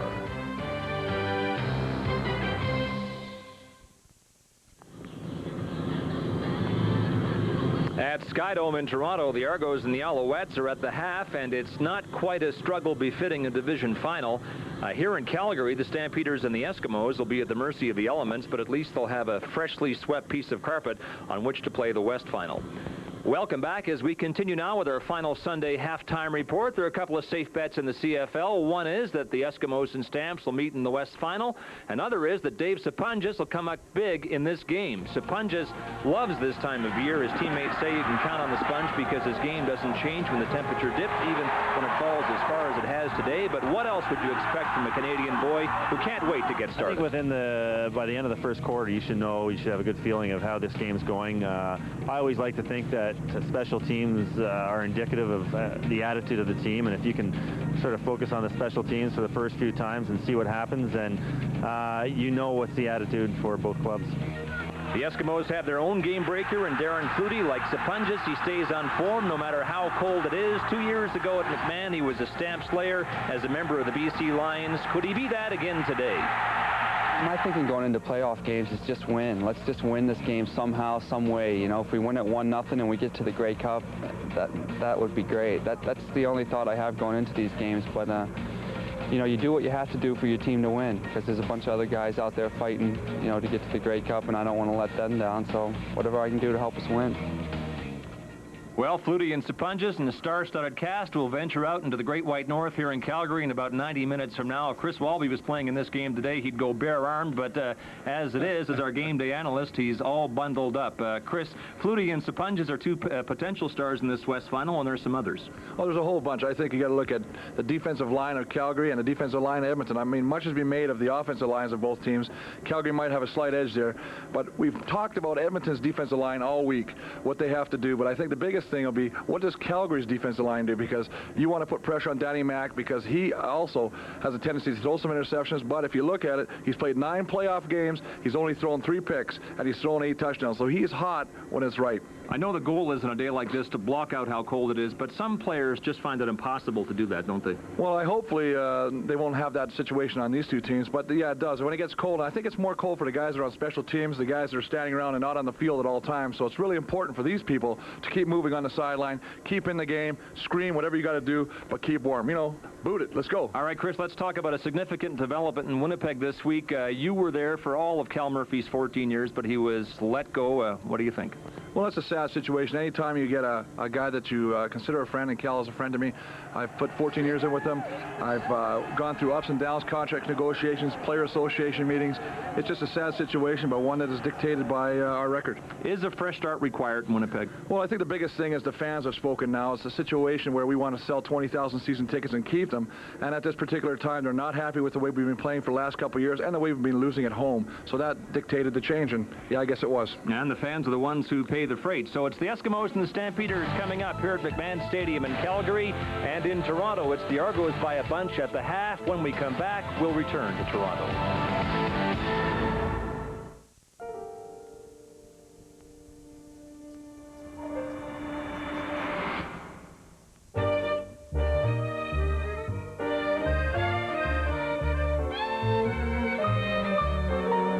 Dance to the rhythm of your heart. The new 200 horsepower Acura 3.0 CL. Acura, designed with purpose, driven by passion. Tim Hortons came to the market to ask these experts what makes a great sandwich. It's the bread. No bread, no sandwich. Tim Hortons Bakery Deli sandwiches are made on your choice of freshly baked breads and now 8 kinds of bagels. Quality deli meats. We've got them. And fresh salad fills. And real Swiss cheese. Cheese is my life. Fresh produce? You've got it. And a Tim Hortons Bakery Deli sandwich is made fresh for you. You've always got time for Tim Hortons. That was good. So's the bread. Hi, Mike. Hey, Mike. You know, I really don't get the big deal about drinking and drugs. It's like a lot of people don't give us any credit. Just because we're young, it doesn't mean we're stupid. I know what I want and what matters to me, and I'm not going to risk blowing it. It doesn't mean I'll never drink. It just means I'll be smart about it. A message from Concerned Children's Advertisers. Comics. Is this, I know, this must be hard. Is this your first time seeing a woman on stage who wasn't taking off her clothes? Is that? Comics, Monday night at 8:30 on CBC Television, 9 in Newfoundland. Your cargo's arrived. Get it hot off the dock. Pick up your shipment of the Blue Meanies. They're hot off the dock. Wednesday, midnight, 12:30 Newfoundland.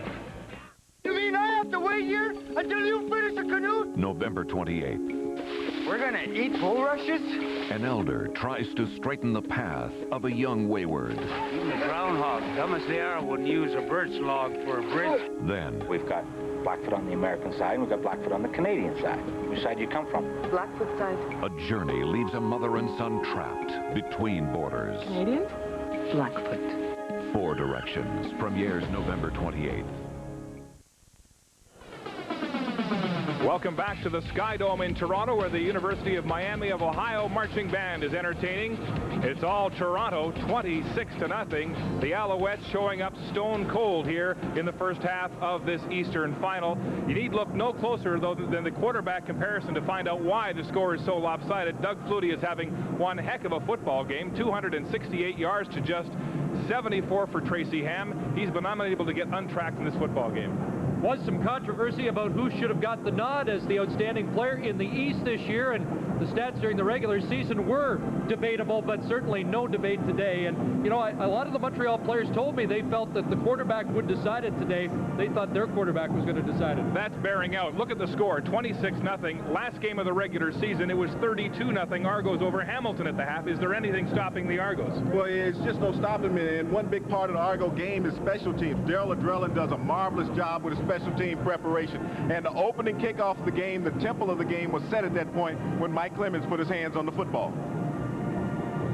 James, it's amazing. We saw it in the Grey Cup last year. We've talked about it. But one big play like that can really demoralize the team, and it appeared to have that effect on the Alouettes. It really could. It fired up the Toronto side of the football, and Montreal just could not get off their heels. And after that, Doug Flutie and his offensive line did a marvelous job. Jimmy Cunningham, as you stated, caught his second touchdown of the season on a 23-yard pass from Flutie. But special teams, once again, kept Montreal at bay. They dominated the game. Michael O'Shea, not only is a starting middle linebacker, but a very aggressive player in special teams, comes down and makes a tackle after a punt.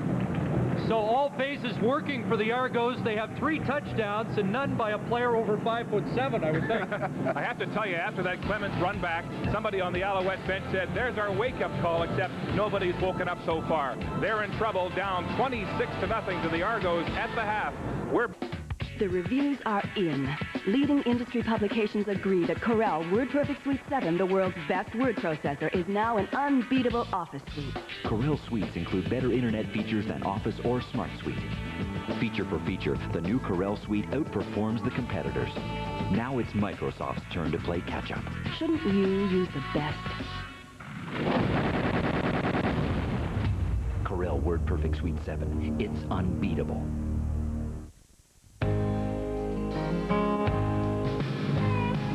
Like a rock,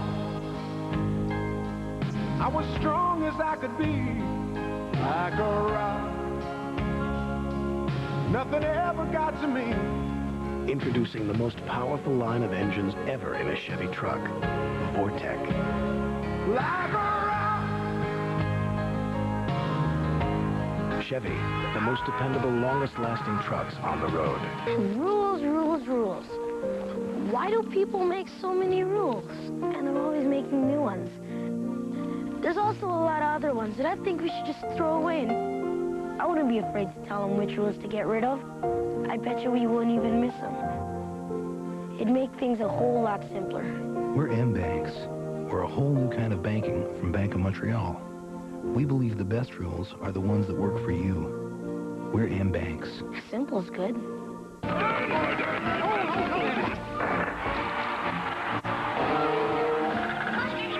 You think you can call the game? Yeah, you'll want to bet. We level the playing field. Then you try and beat the spread. Now that's a game. New point spread. Try and beat it.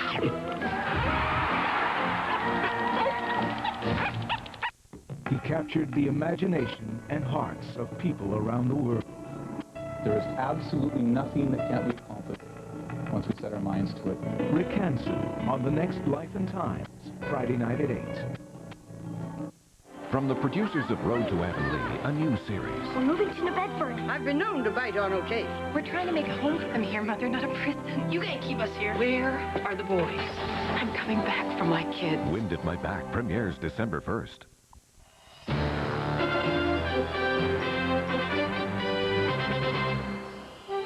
The CFL on CBC. Brought to you by Corel WordPerfect Suite 7. 32-bit office, graphics, and internet power.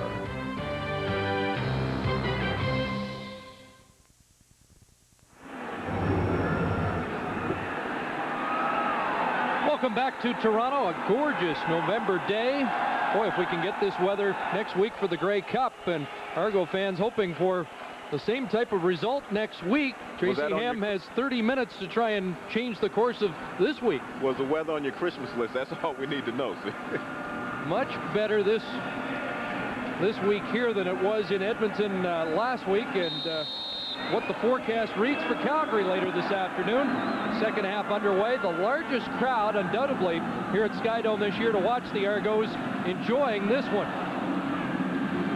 Well, can the Alouettes change the momentum? I guess, does the game plan just go out the window? And this is a team that's been known for its second half adjustments, and the Alouettes really have a chore ahead of them now. Well, they would have to make some huge adjustments. They really haven't tried to establish the run in the first half, but what they need to do is to be able to incorporate their 4 different receivers. Montana and Williams need to get involved in the passing scheme, because when you look at those 2 receivers coming off the ball, as a defensive back, you don't even expect them to be in the pass pattern. Mike O'Shafer, a guy who didn't want to re-sign with Hamilton. He's playing like a guy who wants to be in Hamilton next week. Here's Pringle. They go right to the crowd, and look who's there. Michael O'Shea and Reggie Gibbons there to shut it down. And when you're trying to run the counter play, when you're behind by 26, it takes too long for that play to develop. Michael O'Shea does a marvelous job of reading, but Reggie Gibbons comes across and disrupts the flow. He knocks off Neil Fort, and he doesn't have that head of steam, and it's easy for Michael O'Shea to make the tackle. Loss of 3 on the play, 2nd and 13 at the Montreal 29. Ham over the middle, and he overthrows Jock Climbing, the intended receiver. So more of the same for Montreal to start this second half, and Tracy Ham looks like he hurt his hand. He actually did, Chris. On that follow-through, he jammed it on top of the helmet of one of Toronto's defensive linemen, and this is where the game is being won, in the trenches. They've been getting that push. You see the hand come through and actually hits Bruce Beaton on the face mask, but the surge by Rob Waldrop to push the offensive lineman back in Tracy Ham's face caused that injury. Terry Baker angling this one out of bounds. They don't want to put it in Cunningham's hands, and it's marked out at the 48, and the numbers tell the story of this one. The 5 first downs, Chris, and that's by a team that's a predominantly running offense. And when you cannot establish the running game and you can't pick up those first downs, you're going to spend a lot of time on the field defensively. The Alouettes averaged over 150 yards rushing per game this year, so 34 in the first half. And you think about Tyrone Rush, who was taken out of the lineup for this game, 148 yards on the ground last week versus Hamilton, and he carried the ball 34 times. Doug Flutie goes back to work. Rush on. That's Doug Peterson with a flag down, and Flutie going to the wide side of the field. Knocked down, incomplete, and likely a holding penalty against Toronto. Chris Perez is going to be the culprit on this play. He was working against Grant Carter. Grant Carter led the CFL in quarterback sacks this season with 15. Illegal block to the head. Toronto 62. First down repeated. Actually got an illegal block to the head, and what that is extending those hands up into the face mask of a defensive lineman. You get a great shot of it right here as Chris Perez is holding on to the face mask of Grant Carter, and the official threw the flag on the play.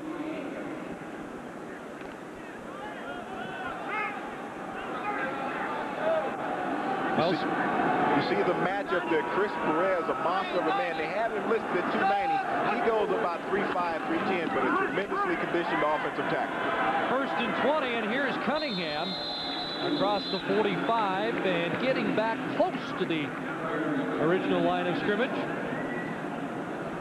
You know, you look at these scat receivers for Toronto, it's just so difficult to get a handle on them. Montreal has a very physical defensive secondary, but when you can't line them up, you really don't stand a chance.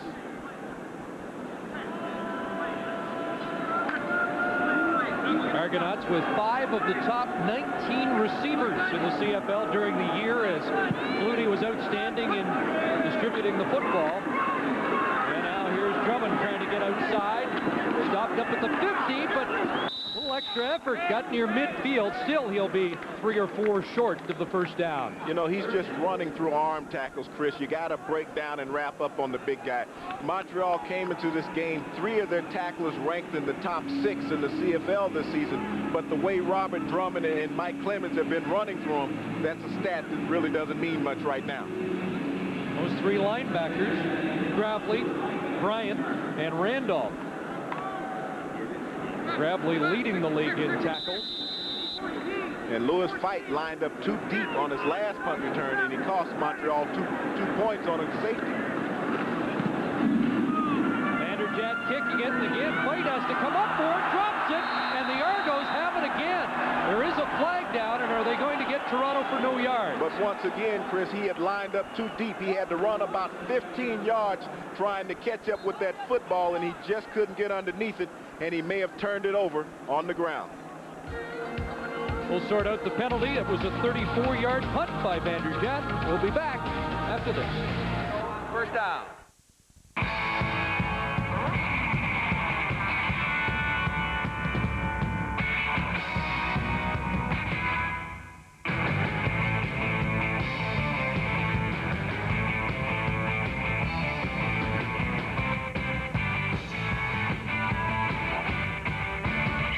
BF Goodrich TA tires are for people who look at driving like no one else.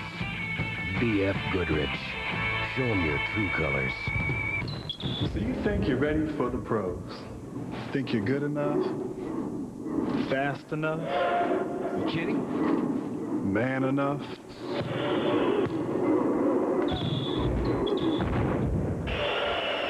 Ever had Narcelux? No. Stay in school, kid. McDonald's Arch Deluxe. It's the burger with the grown-up taste.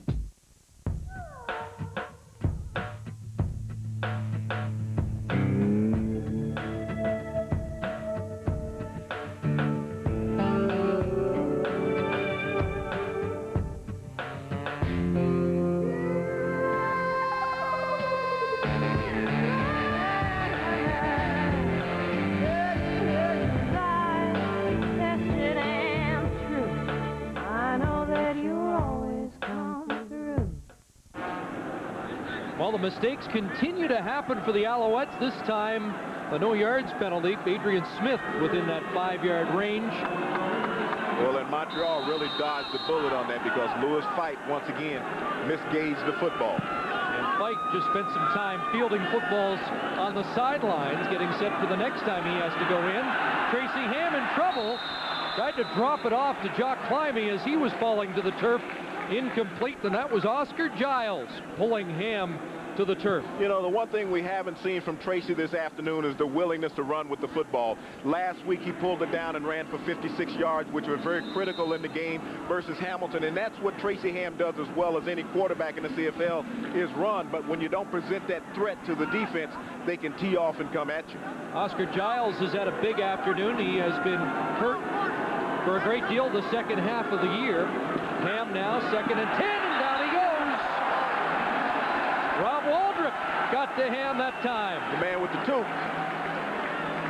Whatever works, he's hot today. And that goes back to my point about Tracy's unwillingness to run the football. He wants to sit back in the pocket. Waldrop, an Easton All-Star this season with a swim move, coming right up inside, tracking down Ham for the sack. And that's where the game has been dominated by Toronto on both sides of the football.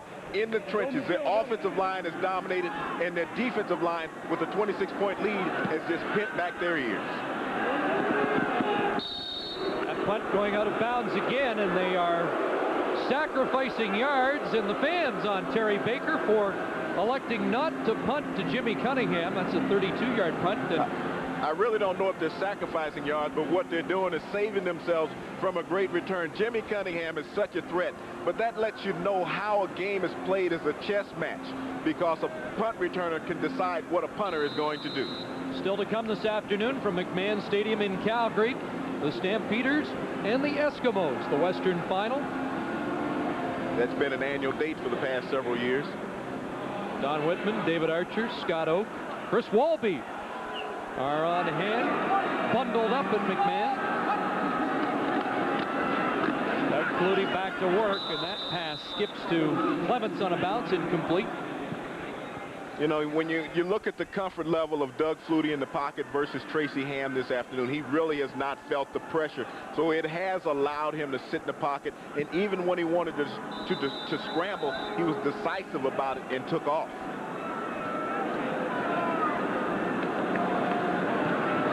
Now Montreal, no sacks during the regular season against Doug Flutie. This offensive line has been stingy again this afternoon. 2nd and 10. Flutie over the middle, and Dwayne Intermission has the catch. Or check that, Drummond, 29. Robert Drummond with another catch, and he's had a terrific game out of the backfield. That's 22 yards. And once again, offensive line, it's given the time because it gives Drummond the time to run a circle route. He's lined up on the wing, and he's circling down the middle of the field, uncovered. Montreal is sitting back in a zone defense now and trying to chase him with a linebacker. You think Drummond's enjoying this? I think he's having a field day. You go back to 1994 when he had that outstanding game in Baltimore versus Toronto then, and now he's having another outstanding playoff game here versus Montreal. He lines up as the wideout over the middle. That's Mazzotti catching the football, breaking a tackle. Paul Mazzotti driven out of bounds at the 13-yard line. 26 yards for Mazzotti as the Argos continue to roll.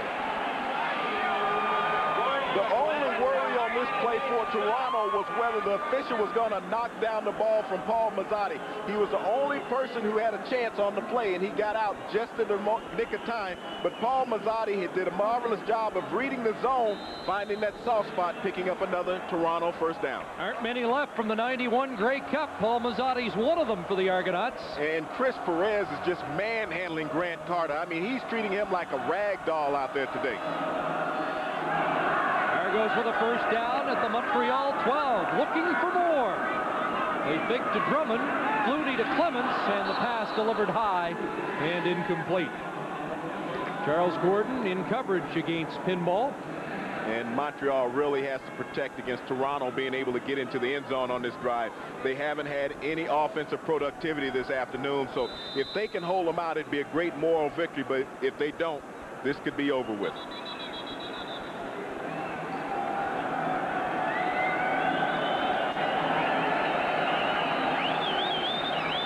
Doug Flutie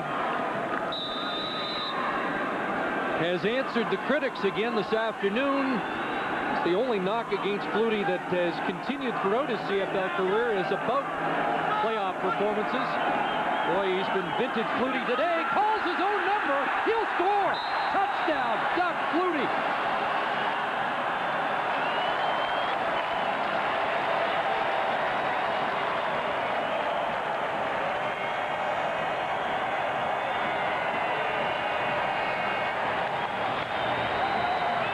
You know, after this game, Chris, Doug Flutie is going to get a lot of accolades in the paper and in the media.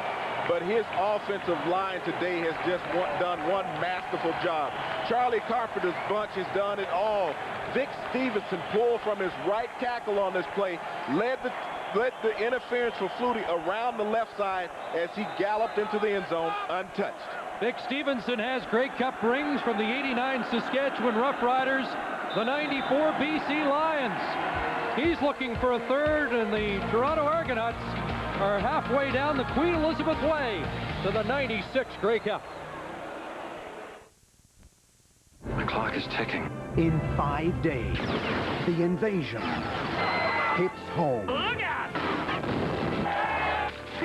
Welcome to Earth. Independence Day on video November 22nd at a great price. Will you build us the gym that keeps us off the street? Will you help me plant my garden?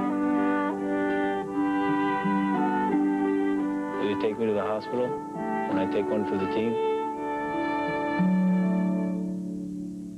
Will you use it wisely to protect my inheritance?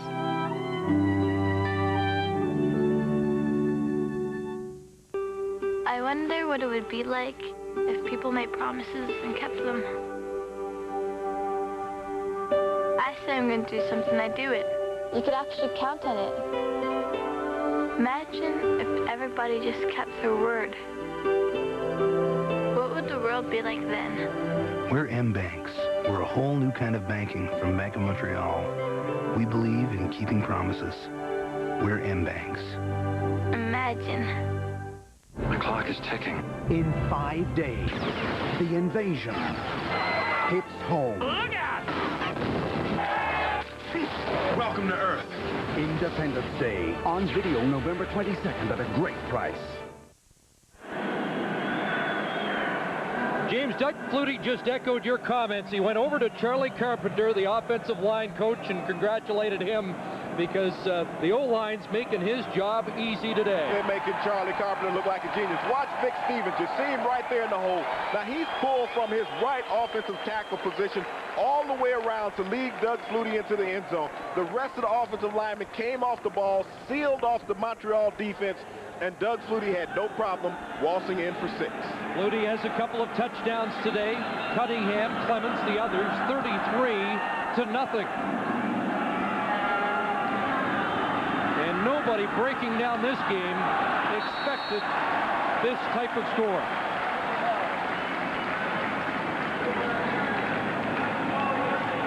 Chris, the last time the Argos were in the East Final, it was 1991. The game looking much like this one as Toronto beat Winnipeg 42-3. And in the patience is a virtue category, look at this. Only 5 players from that team that went on to win the 1991 Grey Cup are still on this football team, and they are all making strong contributions here this afternoon. Mike Clemens with that big 90-yard run back of the opening kick. Don Wilson on defense. And I know it's early for a decision desk already prediction, but it looks like the Argos are going back. Here's Ham over the middle looking for Michael Souls. Incomplete. Flag is down. Mike Clemens was saying this not only is the biggest game he's played in 5 years, it might be the biggest game ever because of the tough times he's experienced in the last 5 years. Holding. Montreal 60. Declined, second down. Well, you talk about the lean times that have been here in Toronto for the last 5 years, but also with him being shunned about the all-star selection. Mike Clemens, it couldn't have happened to a more deserved player to be on that team. I mean, the guys who are voting, I didn't get a vote, but you guys made a big mistake this year. Holding call declined on Mike Sutherland. Ham on a roll and incomplete as he was looking for a receiver in front of the Argonaut bench, Nigel Williams, and that's the first time Ham has looked to one of his wideouts this afternoon. Yeah, but when you go 3 quarters, Chris, and you haven't looked at one of those guys, they're not into the game mentally. They haven't run a crisp pass route all afternoon, and when you decide to go to them, it's almost like a shock when the ball is in the air. I think the Alouettes have been shocked from the get-go this afternoon. They haven't recovered from the Clemens kickoff return yet. And Baker again trying to angle it out and hearing the wrath of the Argo fans. Well, in his angling the ball out of bounds, he needs to at least just concentrate on crushing one. That's only 30 yards on that one. At least try to kick it to the other side of the field. Maybe he'll get more yards out of it. We're halfway through the third quarter. Well, Mike Clemens, we talked about 1991. 5 years ago, over 40,000 at Skydome. It was expected to be a tight matchup, the Blue Bombers and the Argonauts. But Clemens and the Argos had a field day that day and went on to a 42-3 romp. That was almost as nice as the kickoff return this afternoon. And he got a great block by Paul Mazzotti on that play. There's big Robert Drummond. And Drummond barrels his way over midfield.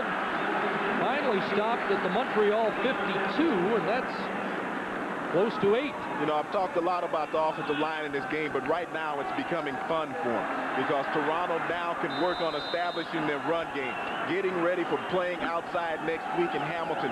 And Robert Drummond is going to love carrying the football, and the big guys love coming off of the football. Good bag, everybody. Hey, G's and Hamilton. Hey, they know, yeah, we go steal this, and we can get your tickets for Hamilton, baby. Because it's all there, baby. Donald Smith already looking ahead to next week. Here's Flutie carrying the football. I don't know about that. He just was drilled by Alfred Payton and Anthony Drawhorn. You want your quarterback, your franchise guy, carrying the football with a 33-0 lead. You know, Doug's such an aggressive and competitive player. It's very hard for him to say, hey, I'm not going to stay 100% into the ball game. But what that does is let you know that Toronto is not going to pull back the horses in this type of situation. They're still working on keeping their game sharp and crisp. Flutie dropped for a 3-yard loss by Alfred Payton, who finally got a clean shot. to see the fans at Skydome this afternoon. They opened up the top level. Andrew Stewart, that's one of the few negatives today for the Argos. He's on crutches, a hamstring injury we suspect. Third down and Vanderjagt. Lewis Fight. And Fight going the wrong way, and he'll be stopped back at the 16. Adrian Smith there. 36-yard punt, -3 on the return.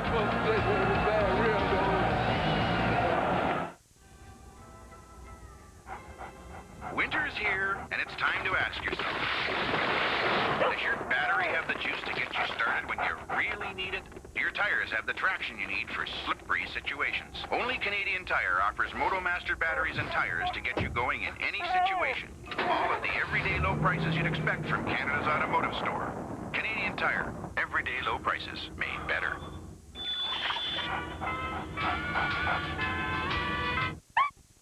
What's at stake in Windsor's Canada Games bid? Well, we found some of the answers in St. John, New Brunswick, a city that hosted the Games 11 years ago. It was a turning point for St. John when we had the Canada Summer Games. That turned us from people who were so negative to something positive. It was like turning on a bright light. Watch a Canada Games special report on the Windsor Evening News, Thursday and Friday. Come home to what's happening in Windsor. Watch Tony Doucette and the Windsor Evening News at 5:30 and 11. When live began, we reveled in Trudeau-mania. Richard Nixon told the truth. The Black Panthers was not an NBA franchise, and McDonald's was still E-I-E-I-O. Test tubes, I'd yet to conceive life, Big Bang, Third World, new words.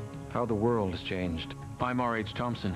Please join me for Man Alive's 30th season as we continue down the ancient highway we call the human journey. Tuesday night at 7 on CBC Television. Charles, defensive back for the Montreal Alouettes. Football is such a game of aggression.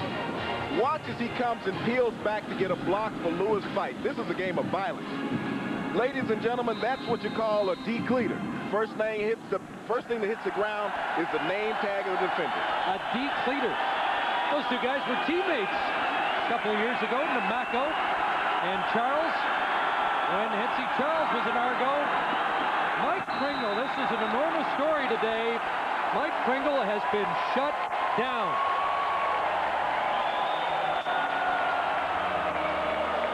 And you talk about the factor of Mike Pringle. 805 yards in 8 games during the regular season.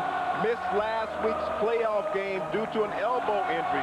But this is the hub of Montreal's offense, their running game. And it's been totally non-existent today. And I don't think it's the elbow slowing him down. Here's Pringle, and he couldn't bring it in with Adrian Smith waiting in the wings. And I go back to the point that I've made a couple times, Chris, is that Montreal is a 2-receiver offense. Jock Climby and Chris Armstrong. Michael Souls had 46 catches on the regular season, but when your wideouts are non-factor, it allows you to double up on the inside defensively. And that's what Toronto has done, and they've zoned the area where the 2 wideouts, Montana and Williams, are playing, and Ham has had no escape routes. Baker gives Cunningham a chance. And on the weak side of the field, Cunningham comes up with 8 yards on the return, a 38-yard punt. John Kalin amongst the tacklers for the Alouettes. So it was equal to his last punt when he punted out of bounds and got 30. He allowed the return and got 30. It all washes out even, I guess. Fans get a little more for their money, though, with Cunningham able to touch the football. Still to come, Edmonton, Calgary. And I don't expect that will be a 33-point game. Well, you've been one to straddle the fence post. Can I get a prediction from you? That's tough. You know, I really thought these games, both of them, would be decided by a field goal. And based on the fact I've been so wrong on this game, I'm going to stay on that fence. Here's Drummond wide open again. Robert Drummond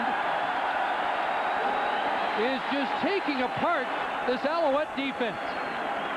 37 more for big number 29. Robert Drummond's final game of the season in Hamilton, he scored 4 touchdowns. And that's a perfect example what Robert Drummond can do for your offense. Not only will he carry the mail out of the backfield, but he has 4.4 speed in the 40. So he has the speed of a wide receiver once he gets in open field. And Irv Smith was the only thing between he and the goal line. Robert Drummond had 176 all-purpose yards last week against Hamilton, and he's chalked up even more against Bob Price's team. Those are just the receiving numbers. He has over 40 on the ground. Flutie behind Mazzotti, who couldn't bring it in with the one hand. Well, when you look at what Robert Drummond, Jimmy Cunningham, and Mike Clemens did at all-purpose yards through the season, all three ranked in the top 5, that's a very explosive offense. They were a great compliment to Doug Flutie at quarterback.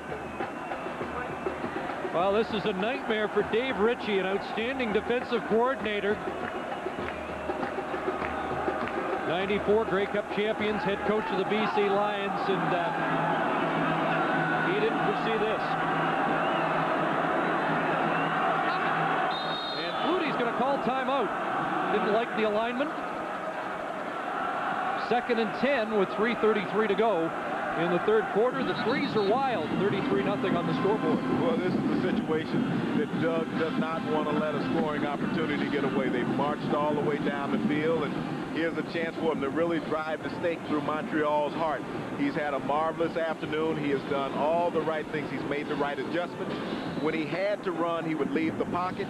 When he didn't need to run, the offensive line gave him the time to find his open receivers down the field. It's Markel Fleetwood, the backup quarterback for the Argonauts. Charlie Carpenter. And Charlie Carpenter is the happiest man here in Skydome this afternoon. Offensive linemen really don't get a lot of credit for what occurs when you have a great offense, but they've just dominated the game today. And they never get credit from a guy like James Curry, who was a defensive lineman. Here's Cunningham, and he tripped up, and Ken Watson got a hand on him. Cunningham stopped at the 8. So that really underscores how good the Argo offensive line has been today. Well, they have just had an outstanding afternoon, you know, because they never get consideration when you talk about players of the game and all of that. I mean, when you're giving out, this is one you might have to give as a group, because the game has been won in the trenches. You've seen no pressure from Montreal's defensive front all afternoon on Doug Flutie that has been consistent in any way.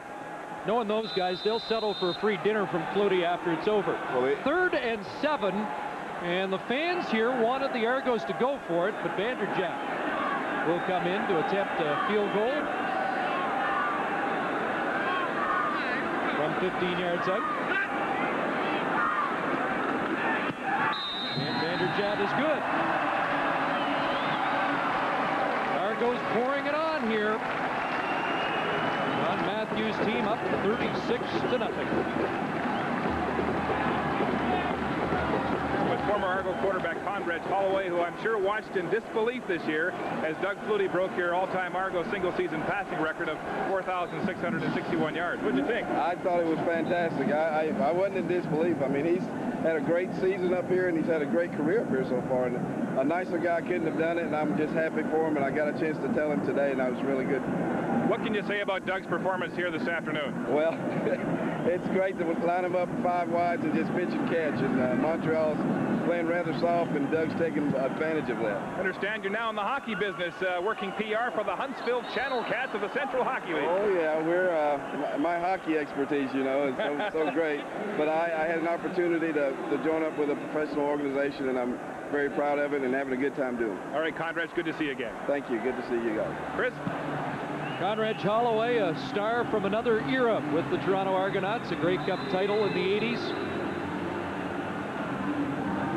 And when he threw the football, that was a marvelous offense that Toronto possessed in those days. They were the innovators of the run and shoot in the CFL back in 1982. Barnes and Holloway, and now Tracy Ham does make a connection with Chris Armstrong up at the 51-yard line. So Ham ends a streak of incompletions. Ken Benson stopping Armstrong from any further progress. You know, another long-standing Argonaut record fell this season also, and it was on the receiving side when Terry Greer's 113 reception record for the Argonauts fell to Mike Clemens, who had 116 on the regular season.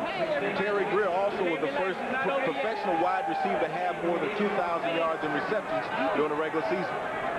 And I believe the big year for Greer, he was picked as an all-star. Here's Jock Climbing catching one over the middle and down at the 43 for a first down for the Alouettes. So this is the first time they have been able to put back-to-back big plays together in quite some time. You talk about too little, too late, but Jock Climbing, I guess you can find something out of this. After 3 quarters of studying Toronto's defense, they finally found a spot that they can go to. Climbing, one of the Alouettes, though, that said we had to be sharp from the outset today, and they couldn't afford too many 2-and-outs against Doug Flutie, and those words have been prophetic. Pringle, left side, cuts back down to the 40, and he has 3 to 4, and again Benson in on the tackle. And I tell you, you can see the frustration in the Montreal offensive line on the running plays. Just what's unique about this Argo team, though, is the size of these marquee players. Cunningham, dangerous 5'7", 160-pounder. Clemens at 5'6". Ham, Pringle, and he's stopped up on a sure tackle by Adrian Smith. You know, and I notice a gleam in your eye when you're walking between those two players, because you get to stand there and you get to look down at them while you're interviewing them. Can't catch him, though. Pringle, I mean, he's been shut down for the most part this afternoon. He picks up the first down on this play, but there's no run after the catch. Tim Cofield, one of the all-time great pass rushers in the CFL, was lost late in the season to Toronto with a vertebrae problem in his neck that could challenge his career. 3 straight first downs for the Alouettes. Their best drive of the day. Ham scrambling and forced out of touch. Oscar Giles, Demetrius Maxey. Their names have been prominent this afternoon. Well, the trenches have been prominent for Toronto this afternoon, offensively and defensively. Both sides have been getting off the ball, dominating the line of scrimmage. Paul Mazzotti, I guess, making reservations for Toronto, for Hamilton next week. It'll be a big thrill for a Hamilton area guy like Paul Mazzotti. Should be the final play of the 3rd quarter. 2nd and 11, Montreal. Ham with some time. Rob Waldrop is there, and Ham escapes that and throws and has a completion, but Tracy Ham was beyond the line of scrimmage. That's Denny Montana, who has the first catch of the game. He had the touchdown last week. But I think Tracy Ham was over the line of scrimmage when he delivered the football. I tell you, Tracy really doesn't have any confidence right now in his wideouts, because Nigel Williams Illegal was forward open. pass. Montreal number 8. 2nd down repeated. Nigel Williams was open at about the 15-yard line and kept working back towards Tracy Ham, and Tracy Ham would not deliver the ball to him. And that's what happens when you don't keep all the receivers in the passing scheme. You just don't want to go to him.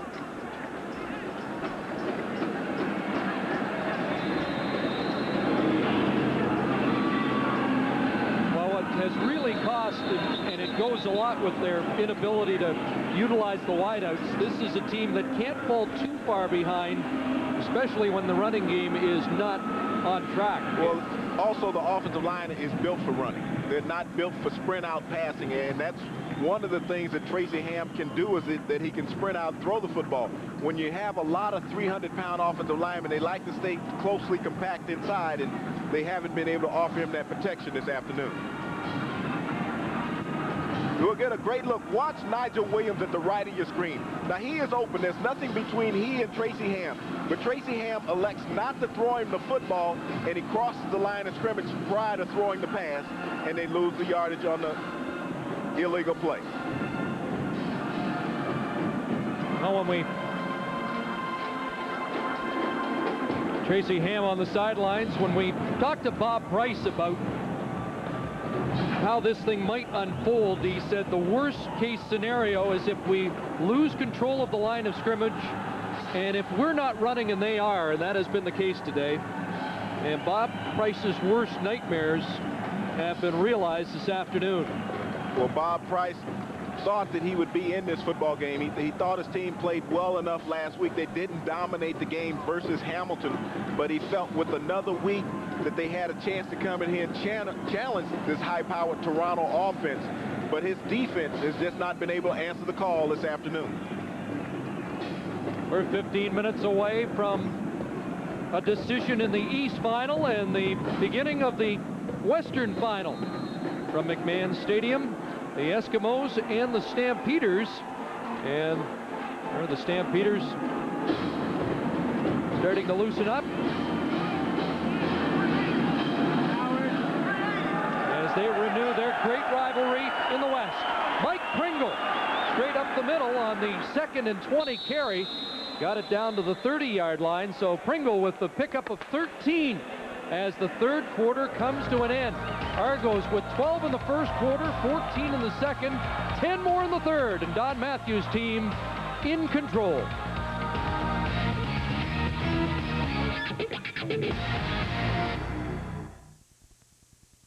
If your kids could call home right now, what would they say? Hi, Mom. Hi, Dad. Hi, Nikki. I love you, and don't even think of touching my hair. I'll be home soon. I've got lots of laundry. Love you both. Send money. Hi, it's me. I can't sleep again. With a Bell Call Me card, they'll call home more often because you give them the card and pay for their calls. Give the card, get the calls. We always kiss at the end. Bye. Bye, Mom. Bye, Dad. New ways to hear about all the little things from the new Bell.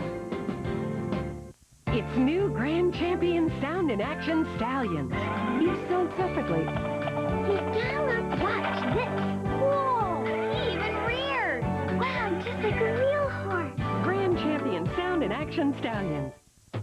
Check out Big Wheelies. Now you and your friends got a new way to race. Cause you can pop wheelies all over the place. Yeah, pop, pop, pop a wheelie. Big Wheelies. Big Wheelie, the big wheel that lets you pop a wheelie. Big Wheelies. We bring you the Festive Special, we bring you the Festive Special, we bring you the Festive Special from Swiss Chalet. Rotisserie chicken and tart cranberries, plus a savory stuffing that's sure to please. So gather ye all from near and from far, cause we finish it off with the Toblerone bar. The Festive Special, right now just $6.99. You won't want to miss it, so hurry please do, cause the Festive Special is our gift to you.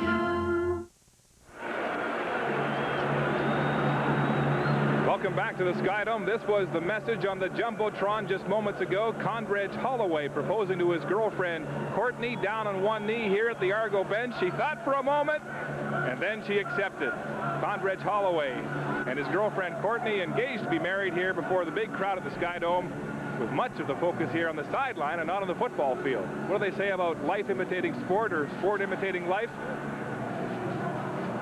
Condredge Holloway, big moment in his life here, back in Toronto. Argos can't lose today. Now it's 3rd down and 7 for the Alouettes from the Toronto 30. And they're gambling. Flag down. There was some movement along the line, and that pass knocked down by Johnny Harris. And we'll await the ruling on the flag. Holloway, a quarterback for the Argos for their 83 Grey Cup team when they beat the BC Lions, coached by Don Matthews. It wasn't a bad game. It was an outstanding. It's actually the first Dome Grey Cup ever played in Canada. 1983, the Argonauts won that game 18-17. A couple of years later, Toronto 61. John Raposo, the U of T graduate, offside. And so it'll be 3rd and 2. Harris making a break on that ball, and you can see Armstrong not working back towards the football, and that's always a problem with receivers, is that they have to close the gap between them and the quarterback, making sure a defensive back doesn't have an opportunity to make a break on the ball. Raposo, a 2-time Metris Trophy winner, is the top defensive lineman in the CIAU. Ham in trouble, gets it away, and it's incomplete. Nigel Williams went high and paid the price as Donald Smith lowered the boom.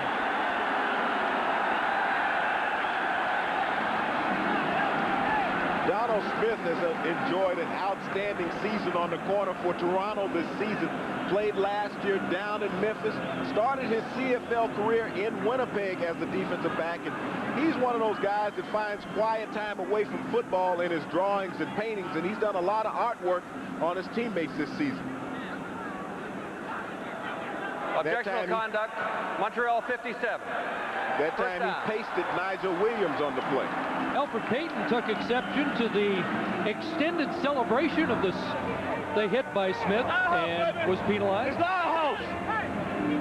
Well, Alfred Payton has done that before as we get a look at the stats, and it's been a one-sided game. 366 yards passing.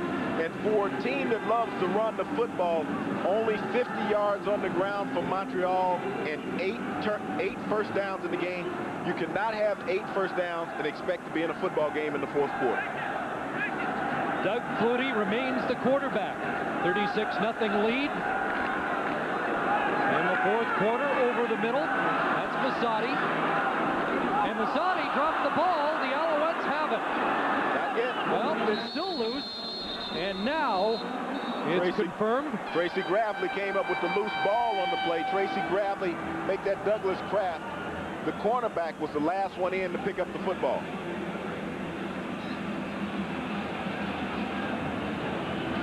So the Alouettes will get it back at the 35. And this has been uncommon of Mazzotti. 2 fumbles this afternoon by the receiver who had his third 1,000-yard receiving season, consecutive receiving season this year, to put the ball down on the floor here at Skydome. But hustling still on defense, Montreal comes up with the big turnover. Third time today the Argos have fumbled the football away. Let's see if the Alouettes can convert and get on the board. Like Pringle. And Pringle gets outside, and he is met near the first down marker by Ed Barry. And that looks like a gain of 9 for Pringle, and that would be his best along the ground since, well, early in the first quarter. Well, Chris, I understand a team trying to prove its point and establish something, but they're beyond trying to establish the running game right now. You're down by 36 points with 13 minutes to go in the game. You need quick scores, not grinding out the ball on the ground scores. Second and short, that long out, and that's Chris Armstrong. He'll have the first down and dropped at the 25. I'm not sure that the Alouettes have been any deeper than this all day. This is their deepest penetration, but also at this point they're starting to show some imagination in their offense. A hit screen out to Chris Armstrong. You're running a toss to Pryor play to Pringle, but they've moved down inside the red zone for the first time at the 15-yard line. First down, Alouettes. Ham overthrowing Montana. He had the clinching touchdown last week. He was not the intended receiver. A ball that was intended for Chris Armstrong, and that goes back to the point that I was making earlier. A 2-receiver offense. Montana just happened to be at the right place at the right time, and you could see the timing problem that he had with Montana on that last play. Montana stopped short, and the ball was high. Peter Voss is concerned about his offense. You can see the frustration on his face. His offense has been totally shut down by this Toronto defense this afternoon. Well, they've relied on the run, and again, we've made the point, this is not a team that plays catch-up from large margins. 8th in the league in passing, just 3 yards more than the Saskatchewan Roughriders. There's a timeout on the field. We'll be right back to Skydome. Brought to you by UAP Napa Auto Parts.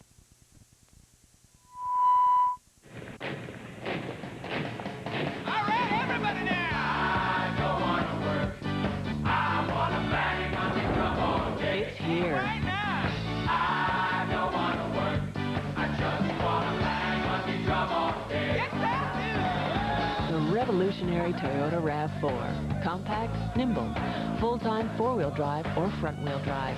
RAV4. A whole new way to go your own way. I don't want to work. Dynamics is a specialist in emergency transportation. In some cases, we charter aircraft for our customers. Doesn't matter what it takes. This business is fast now, and it's just going to get faster.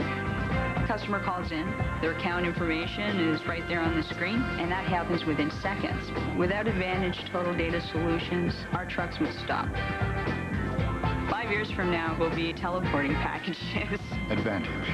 New solutions for business from the new Bell.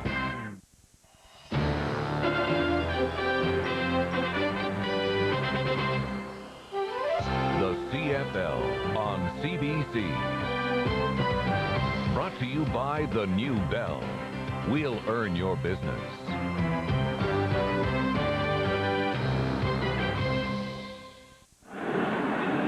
We're back at Skydome. The only question right now here is whether or not Montreal will break the goose egg. 2nd and 10 from the Toronto 15-yard line. Well, you know, you talk about moral victories, and I don't think there's ever been one established on the losing side of the football, because it's a W and an L, and only winner from this game will go on to next week. It's been a big day for the CFL back in Toronto, where the fans have come out in the largest numbers of the season. An enormous walk-up today. They really jammed the ticket booths. Late arriving crowd, but this will be the biggest walk-up they've had all year long. Ham on 2nd and 10 into the end zone, picked off. Ed Barry has the interception. And the goose egg remains on the board.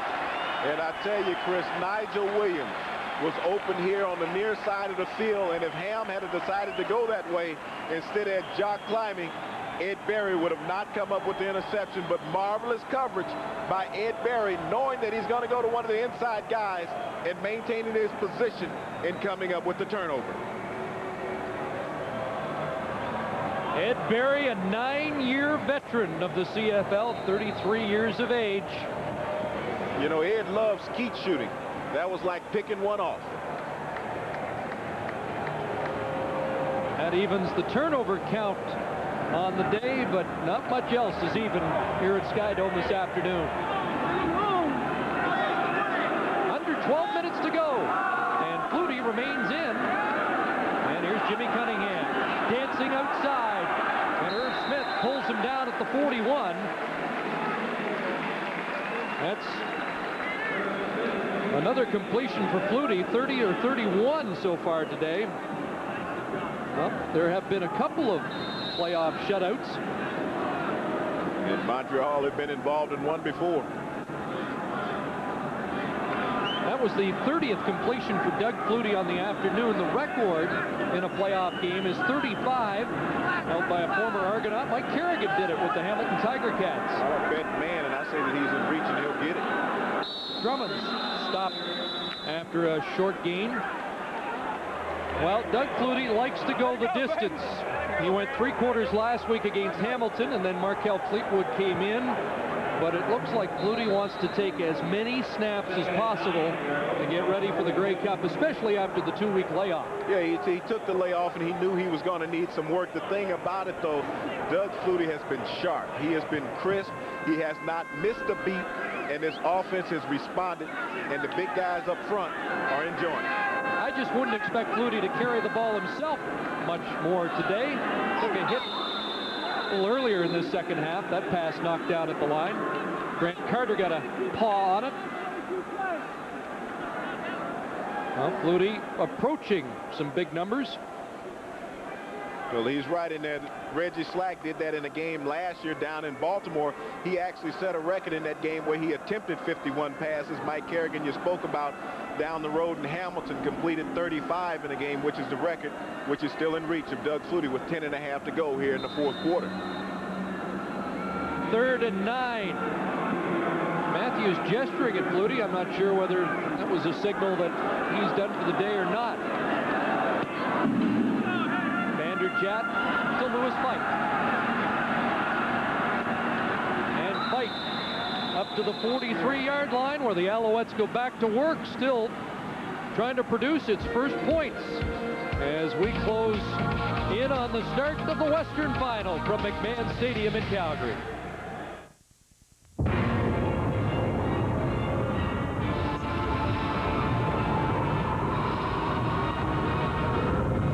Because the world big, scary place.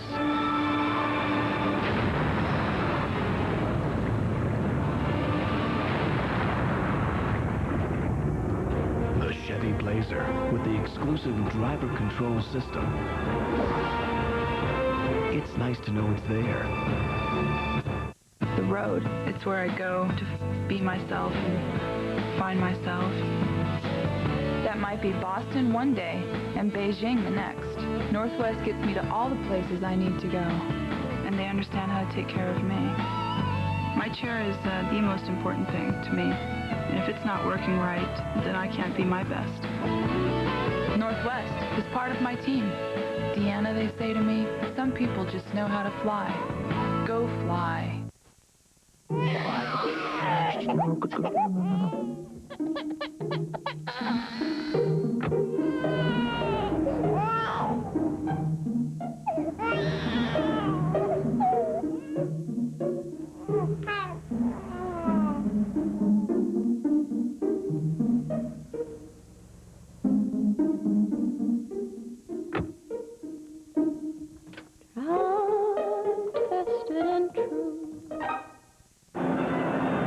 Eskimo quarterback Danny McManus warming up at Frosty McMahon Stadium, where spot-built monsters, Nike Sharks, maybe even screw nails, the shoes du jour this afternoon. It is the Western Final as Wally Buono watches on. The Stampeders and the Eskimos coming up at 4 Eastern immediately following this East Final from the Skydome in Toronto. Well, we're back in Toronto on a gorgeous mid-November Sunday afternoon, where the hometown Argonauts have feasted on Tracy Ham and the Alouettes, and Ham nailed from behind by Reggie Gibbons and knocked to the turf with under 10 minutes to play. And Chris, this is something I thought that Tracy should have done much earlier in the game, is run with the football, because when Tracy Ham runs with the football, he finds a comfort level, because he knows at that point that he has the defense sitting back being non-aggressive, and when you don't run until 10 minutes to go in the football game, the game generally is out of hand. It's a first down for the Alouettes at their own 52. A lot of time, and he finds Michael Souls, and Souls stretches out down to the Argo 52-yard line. And that's Michael's first reception of this afternoon, and he was the third leading receiver on this Alouette team coming into the game. And Tracy Ham, Michael Souls have not done the things that you would expect. You haven't seen Tracy run the ball, and you haven't seen Michael Souls be involved. But the offensive line, it's been a leisure second half for this group, and these guys deserve it. I'm talking about when you hand out the game ball, you walk into that section of the locker room, and it's so notably known as the fat guys, give them a football. He's even got the legs crossed at this point. Comfortable over there. Jock Climby the catch, and a first down for Montreal at the Argo 44. Well, what Toronto is doing right now is they're playing it very soft in the back end until they get down towards the red zone. You recall the last drive when Ed Berry jumped the route on Jock Climby and came up with the interception, but right now they're sitting back in that zone, giving Montreal those underneath passes and closing and make the stop.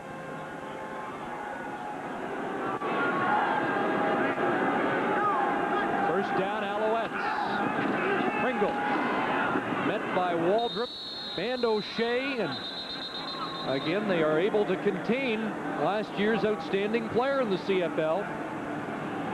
You know, I guess this system in Montreal via Baltimore has been in place so long is that they just have a point to prove that they want to establish the run. All things aside, regardless of the score, they're going to prove to you when the game is over that they can run the football on you. 2nd and 7. And Ham throws the football. It's picked off. There is a flag down. This will likely be interference against the Argonauts as Johnny Harris returns it, stopped by Mark Dixon. There was contact. The Argos will argue that they were pursuing the ball. Donnie Wilson closed on the ball and came over the back along with Adrian Smith on the play. But this is one where Nigel Williams didn't come back to the football. He has to close that gap. He just sits down, and the defensive back is able to fight through him, but gets the interference call. Forward pass interference. Toronto number 12. First down. Adrian Smith comes through on the ball, but Nigel Williams is just standing there. But look at the athletic ability of Harris as he concentrates on the ball once it reflects off of his knees and returns it down the field.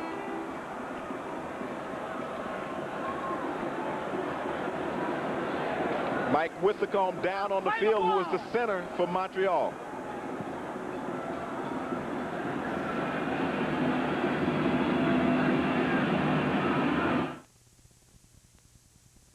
Hate the cold weather? That's why you'll love starting your car with the remote car starter. This week it's just $99.99, only at Canadian Tire.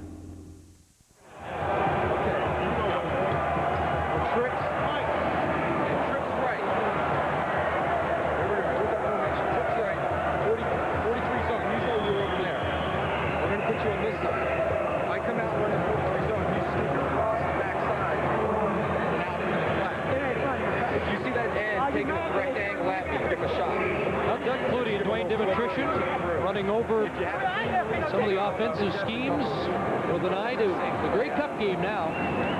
Well, it's a shoe-in. Dwayne Demetrician, who had his most outstanding game of the season here versus Saskatchewan when he had 7 receptions for 118 yards. And Mike Withacombe coming off, clasping that left hand as he tries to make the tackle on Harris. Looked like he might have jammed his hand in the turf when he fell. Mike Jovanovic, another former Argonaut, will come in at center now with Withacombe out. And he'll most likely do the snapping, he or Mike Sutherland. James, Don Matthews has said it's a completely different team. He's left Baltimore. They moved to Montreal. 15 players left from that team that won the Grey Cup last year. But do you think his knowledge of some of the systems and what the Alouettes took from Baltimore has helped the Argonauts this afternoon? I think because he built the core of that team. He knew what it was, the infrastructure of the team was, and so he knew the type of style of play that they would play. And basically, it's the same play they have here in Toronto. They've just executed better this season. First and 10 of the give to Pringle, and the yardage tough up the middle as he gets down to the 26. You know, to even go more on that point, and you talk about knowing what they do, the nuances of that team, he brought in Robert Drummond, who had been a backup back in Montreal, and Bob Price here, who is now the head coach in Montreal, who was his defensive coordinator in Baltimore. But Robert Drummond, the same type of back that Mike Pringle was, a big back who could run over people. 2nd and 6. A lot of steamboats for Ham, and throws a completion. That's Denny Montana, the Montreal native, graduate of Concordia University. Robert Drummond had performed well for Matthews in Baltimore. He brought him in, made him his marquee guy out of the backfield. He had a marquee receiver in Chris Armstrong. Mike Clemens assumed that role in the Argonaut offense. And the guys have meshed together. He had a dominating offensive line. If you recall, everyone talked about the size. You see the 7 receptions, the size of that Baltimore offensive line over the past 2 years. It's almost a carbon copy here in Toronto now with this massive offensive line that they have. But you have some guys who can run. And if you have players that can run on the offensive line, and you have a quarterback like Doug Flutie, you have a very powerful offense. And Flutie continues to get ready for next week. That's the competitiveness of Doug Flutie. He is a complete competitor. The game is never over until that final gun sounds. 3rd and a yard, and the Alouettes have Ham plunging for the first down to keep it alive as they try and get on the board. Down to 6:15 to go here in the 4th quarter. And again, stay with us. The Western Final coming up next. Edmonton and Calgary. And this is where you don't like to go if you're weak of heart. It's down in the trench. I mean, with the guys with their hands in the dirt, there's a lot of body contact down there. You've talked a lot about the offensive line, but this Argo defense has been outstanding today. There were some questions about if they could stop the run. Here's a ball into the end zone. Touchdown, Nigel Williams. Tracy Ham and the Owls are finally on the board. And Ham shaken up. Looks like the right elbow may have been nicked on the play. He took a shot on that from a helmet just as he released the football. But a beautiful pass by Tracy Ham to get that ball right over the top to Nigel Williams. That's a very difficult pass, is to drop it over the shoulder of the defensive back. He sat in the pocket, he had the time, and he released the ball, and Williams made the catch.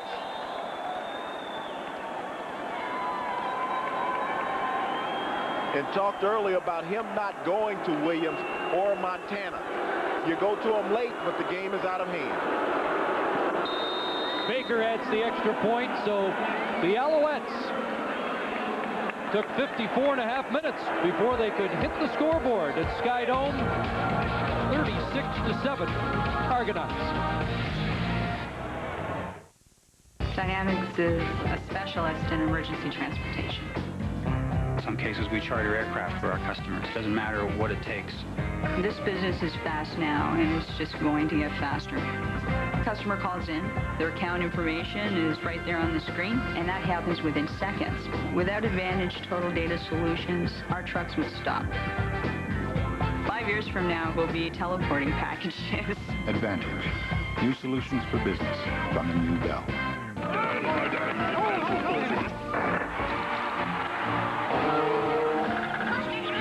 You think you can call the game? Yeah? You want to bet? We level the playing field. Then you try and beat the spread. Now that's a game. New point spread. Try and beat it.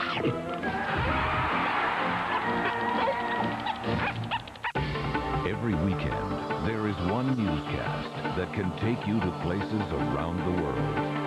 The places you want to know about.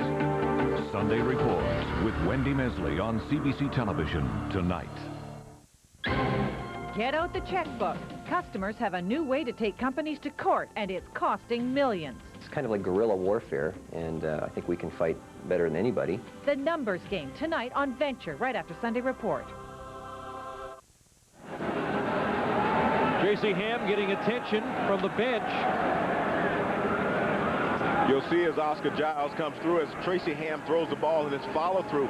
Giles gets a helmet right on that tricep area of Tracy Ham, and he goes down, grimacing in some pain.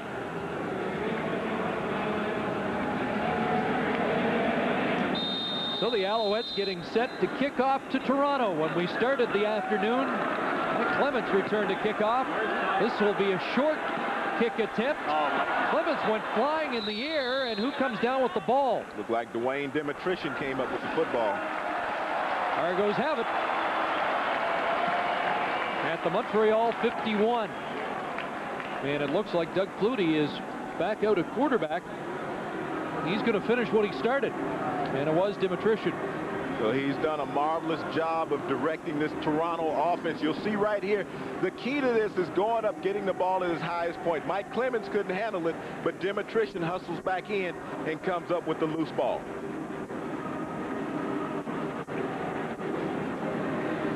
$28,390 at Skydome today, and this result, one would think, would guarantee the sellout next week at Ivor Wynne Stadium. Look at those numbers on the day. Doug Flutie, one of his best afternoons as a Toronto Argonaut. And when it means the most. Here's Pinball with a rare carry today, and he's down to the 41. Mike Clements near a first down. Well, the Argos are in. Will it be Calgary or will it be Edmonton? What we do know is when Toronto met the two Alberta teams this year, the football games were terrific. They were two marvelous games. The game here at Skydome, which was the one-point ball game that Jimmy Cunningham broke wide open, and the game in Calgary, where Danny Barrett came off the bench to preserve the victory for Calgary. Jimmy Cunningham had a field day at Skydome against Calgary, 186 yards in punt returns. First down carry, and again it's Clements. Grant Carter there, Tracy Grabley being on the tackle. You know, you think about all the marvelous things that Mike Clemens has done throughout his professional career. He's only had one 100-yard rushing game, and that was versus the Baltimore franchise in '94. There's Mike Withycombe of the Alouettes, obviously out of this football game, his arm in a sling. The Alouette medical staff saying he has a third-degree separation of his left shoulder, which is the worst possible separation you can have. No good news on that side of the field all day. Now Flutie, and he goes down instead of taking a hit from Grant Carter. You think about Mike Withycombe, I mean, this has to be a very frustrating season for him. last year's most outstanding offensive lineman in the CFL as a member of the Baltimore franchise and moving on into Montreal. And it was his rookie season last year, and this year it just didn't end up the way it did last season. Will celebrate a birthday on Monday and was hoping to do it in Hamilton. That won't be the case. Well, the story of the game on the line of scrimmage has been dominated by the Argos. And now Vanderjagt will punt, 3rd and 13.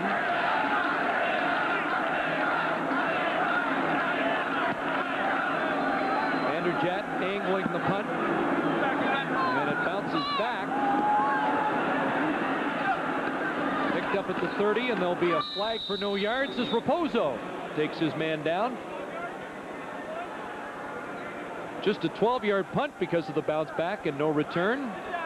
Well, there was a crush at the ticket wickets today, and fans might want to get on that phone right now to make sure Toronto 61. They get tickets for Ivor Wynne, because there'll be a run of tickets in Toronto now with the Argos in their first Grey Cup final in 5 years. Well, I'll tell you one thing about the game next week in Hamilton, Chris. There won't be any shortage of offensive productivity. You know what I'm saying, Sean? Don't say something when they get scared. Up with a little big man who played such a huge role today. Did he just say someone was scared of him? Let's get it up at 7 o'clock, right after the West Coast game. Don't say get him here that scared, man. In the game of football, that's a featherweight boxing match. Sounds like they're getting ready to watch the Western Final. Calgary and Edmonton. Those fights now into the game, replacing Pringle. Doesn't matter, Mike O'Shea's there to make another tackle. Under 3 minutes to go in the East Final. Under 3 minutes to go till the Grey Cup berth for Toronto. It's Monique. Monique? I know you're there. I can't believe you didn't call. But I'm giving you one last chance. Please leave your number. Maybe you never check your messages. Please leave your number. Please leave your number. Or maybe you just don't remember me at all. Don't do it again.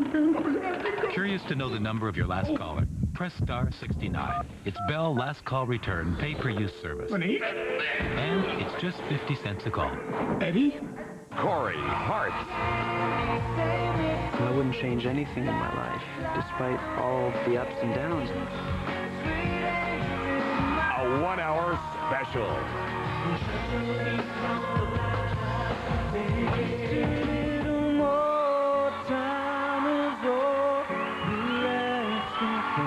Corey Hart. Wednesday at 8 on CBC Television. From the producers of Road to Rapidly comes a compelling new series. We're leaving Northbridge. We're moving to New Bedford. I've been known to bite on occasion. I will not allow you to take the children away with you. You're leaving us? I have to go away. We're trying to make a home for them here, Mother, not a prison. Boys will be boys. While you're under mine, you will do as you're told. You can't keep us here. Where are the boys? I'm coming back for my kids. Wind at My Back premieres December 1st on CBC. Well, they've got the Zambonis going at McMahon Stadium, clearing the field, getting ready for the West Final.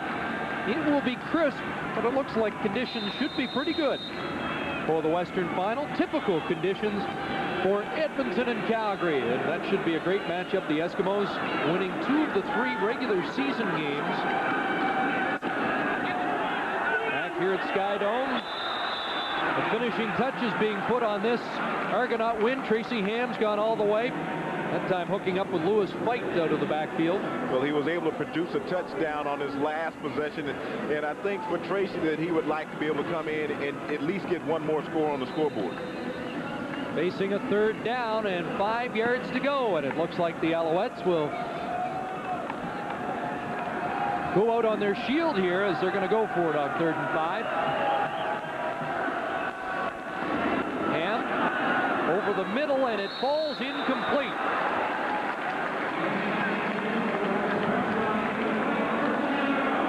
And that's been the story of the day for Montreal. Unsure of their passing game. Markel Fleetwood is going to come into the game and knock some dust off for Toronto. Well, he took a few snaps 2 weeks ago against Hamilton. Playing the 4th quarter, meant a little bit more. Markel Fleetwood has seen limited action, though, all season long as the understudy to Doug Flutie. I think you have to have a great understanding when Doug Flutie is the #1 pivot, is that your job for most part is going to be charting plays. Well, he threw a touchdown pass last week, 16 of 22, 152 yards in the game against Hamilton. And the first snap to give to Clements, who is well contained. Markel spent last year with the Ottawa Rough Riders. At the early part of the season, he was one of that revolving door quarterbacks, but he came here in Toronto as an insurance policy. But with Doug's numbers this year, and you see his production today, he really hasn't gotten a chance. Upping his postseason record to 7-4. Won a Grey Cup in Toronto in '92 for Calgary, and he'll be trying to win one for Toronto next Sunday. Clements driving for a few extra yards as he ran into Tracy Grabley. Mike O'Shea, Johnny Harris, and the whole defensive gang congratulating each other. It's Adrian Smith. You know, Chris, when Michael O'Shea signed here with Toronto, that was one of the major factors. He wanted an opportunity to play in a Grey Cup during his career. And he felt that coming back after his free agent try down south, that this presented the best opportunity signing here in Toronto, and it has panned out for him. Here's Fleetwood. Got underneath the tackle of Alfred Payton, throwing to Clements. And Mike Clements will have the first down and more. How about that? That was a third down gamble for the Argos.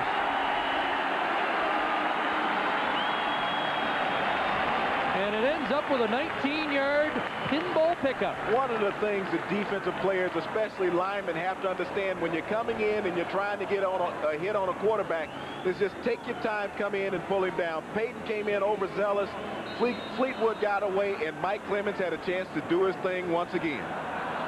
7 catches today, 69 yards. He had the opening kickoff. Go for a touchdown. You know, Grant Carter led the league in sacks this season, but he's been a non-factor this afternoon. Here's Pinball again. You know, a few weeks ago, when he looked ahead at what might be, he said, you know, we're going to be the visiting team in Hamilton, even though it's just down the road. He says Hamilton fans are not going to be cheering for us. It'll be interesting to see what kind of reaction Michael O'Shea gets when he goes back. He better hire some bodyguards, I think. Clements is headed for the sidelines, and a big ovation for Pinball.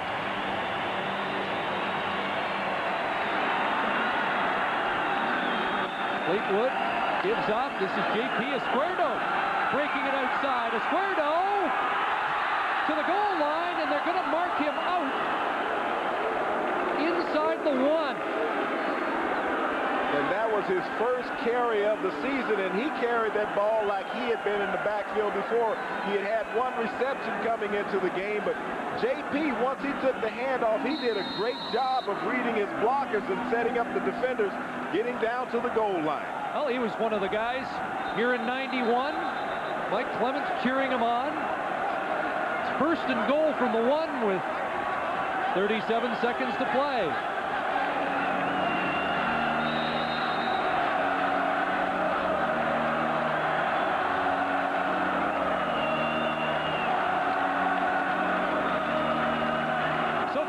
Trying to engineer a touchdown march. And he'll keep himself, and Markel Fleetwood's in for the score.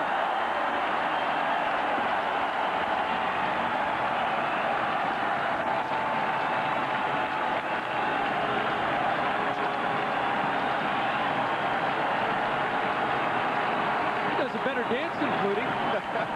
A little more rhythm right there, but Flutie's a much better passer, I would say. And I guess Doug has been in the end zone so frequently that celebrations are not a part of his repertoire, but this has been a game completely dominated by Toronto this afternoon in every phase. It started out with the special teams on the opening kickoff, then the offensive line established the line of scrimmage that they were going to be in charge all afternoon. Doug Flutie, 380-plus yards passing and a touchdown. Great play defensively. Toronto's on its way to the Grey Cup. Well, the Argos are going to add a little insult to injury. Doug Flutie's going to attempt the convert. And Flutie puts it through. And straightaway kicker also.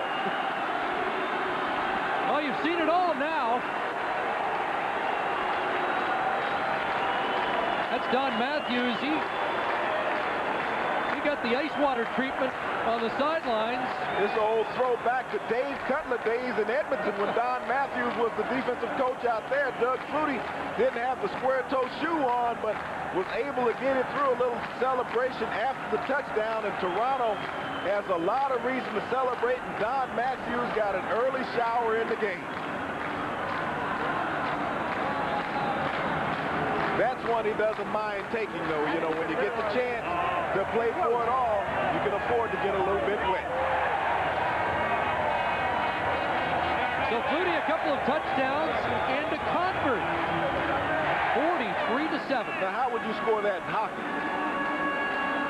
I'd score it as a win for the guys in blue.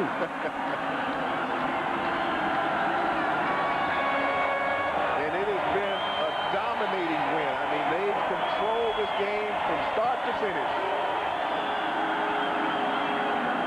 Lewis Pike from his 10.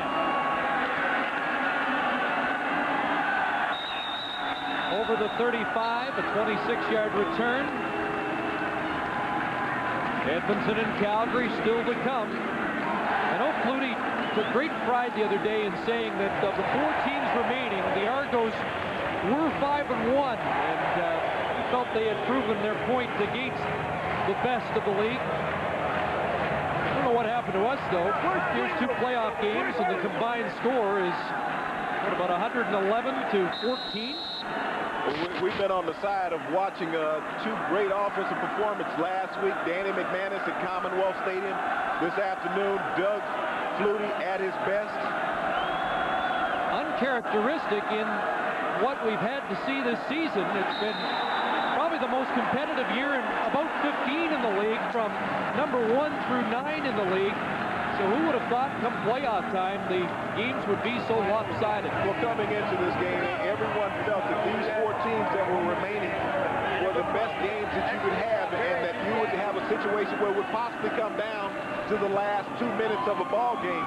In the first 2 minutes of this game, this one was decided. And the clock running down. Tracy Ham, one last pass perhaps.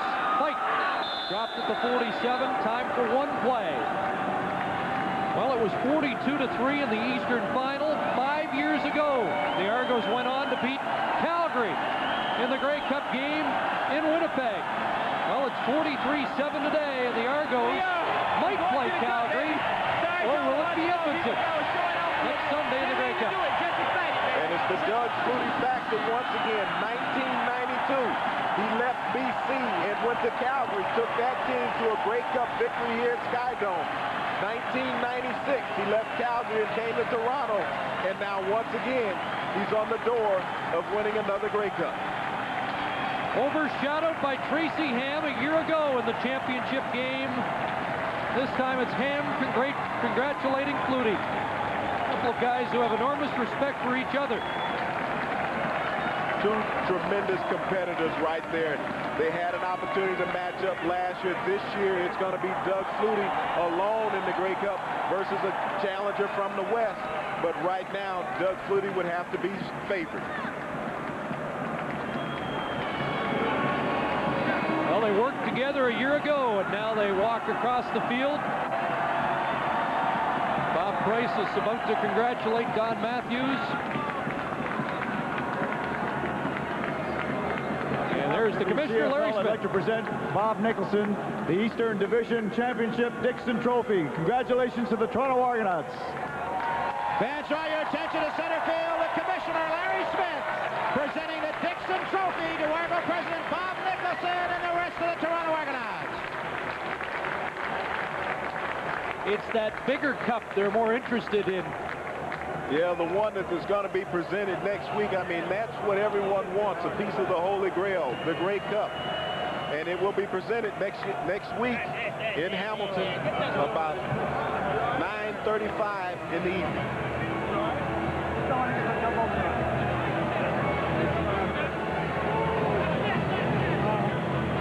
All right, we're on the field here with Mike Pinball Clemens as he accepts the James X. Dixon Trophy from Coach Don Matthews.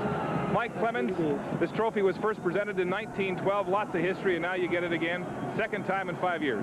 Ooh, been a long time coming. It's so sweet. Appreciate it so much more the second time around. Mike, tell me about the opening kickoff return, 90 yards for a touchdown. That really seemed to set the tone here today. Well, as in all year long, it was the guys in front of us that make it all happen. Jimmy and I just follow our box. They opened it wide open, had a great scheme against them, and it opened up, and we scored. What did that do for your team, and did you sense a lull on the Montreal side? Well, I don't know. After it happened, I was like, please don't get complacent, team. Please don't get complacent. It's only 7-0. There's not much time at all going off the clock. This is going to be a long ball game. But the guys regrouped, stayed, kept their heads in it, and kept going. You know, there's an old saying that patience is a virtue. You had the patience to stick around. 5 other players from the 91 Grey Cup team are here, and you're going back again. It sure is sweet. And I like to say, too, if I was showboating a little bit at the end, I was only excited. I didn't mean to be at all detrimental to the Montreal players. It's just so sweet. Not at all, Mike. You're one of the most gracious players in the CFL. Congratulations. Thank you a lot, Mark. Appreciate it. Mike Pinball Clemens of the Argonauts. Big winners here today, 43-7. And let's throw it to commercial now. When we come back, the man who was the architect of this victory here today, Doug Flutie, at the Skydome, when we come back.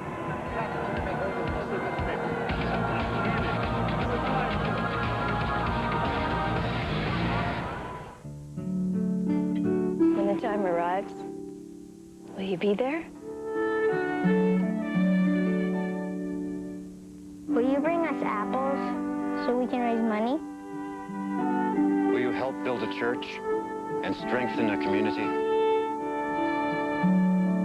Will you make time for us, even if it means creating a 25-hour day?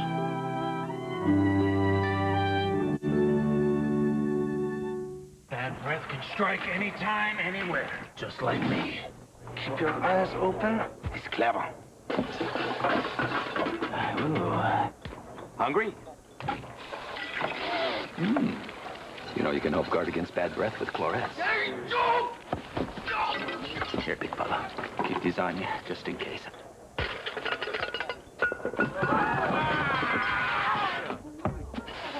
Don't take chances with your breath. Get chlorets! You will find her wherever there's a morning and a road. Distance champion Deanna Sodoma training and competing all over the world. On the strength of her own determination. And on the wings of Northwest Airlines, who can take you from wherever you call home to wherever on earth you chase your dreams. Northwest has a network that will take me any place I need to go. Some people just know how to fly.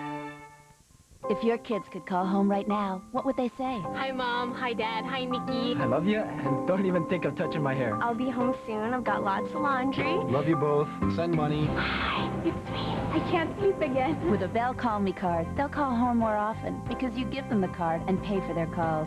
Give the card, get the calls. We always kiss again. Bye. Bye, Mom. New ways to hear about all the little things. From the new Bell.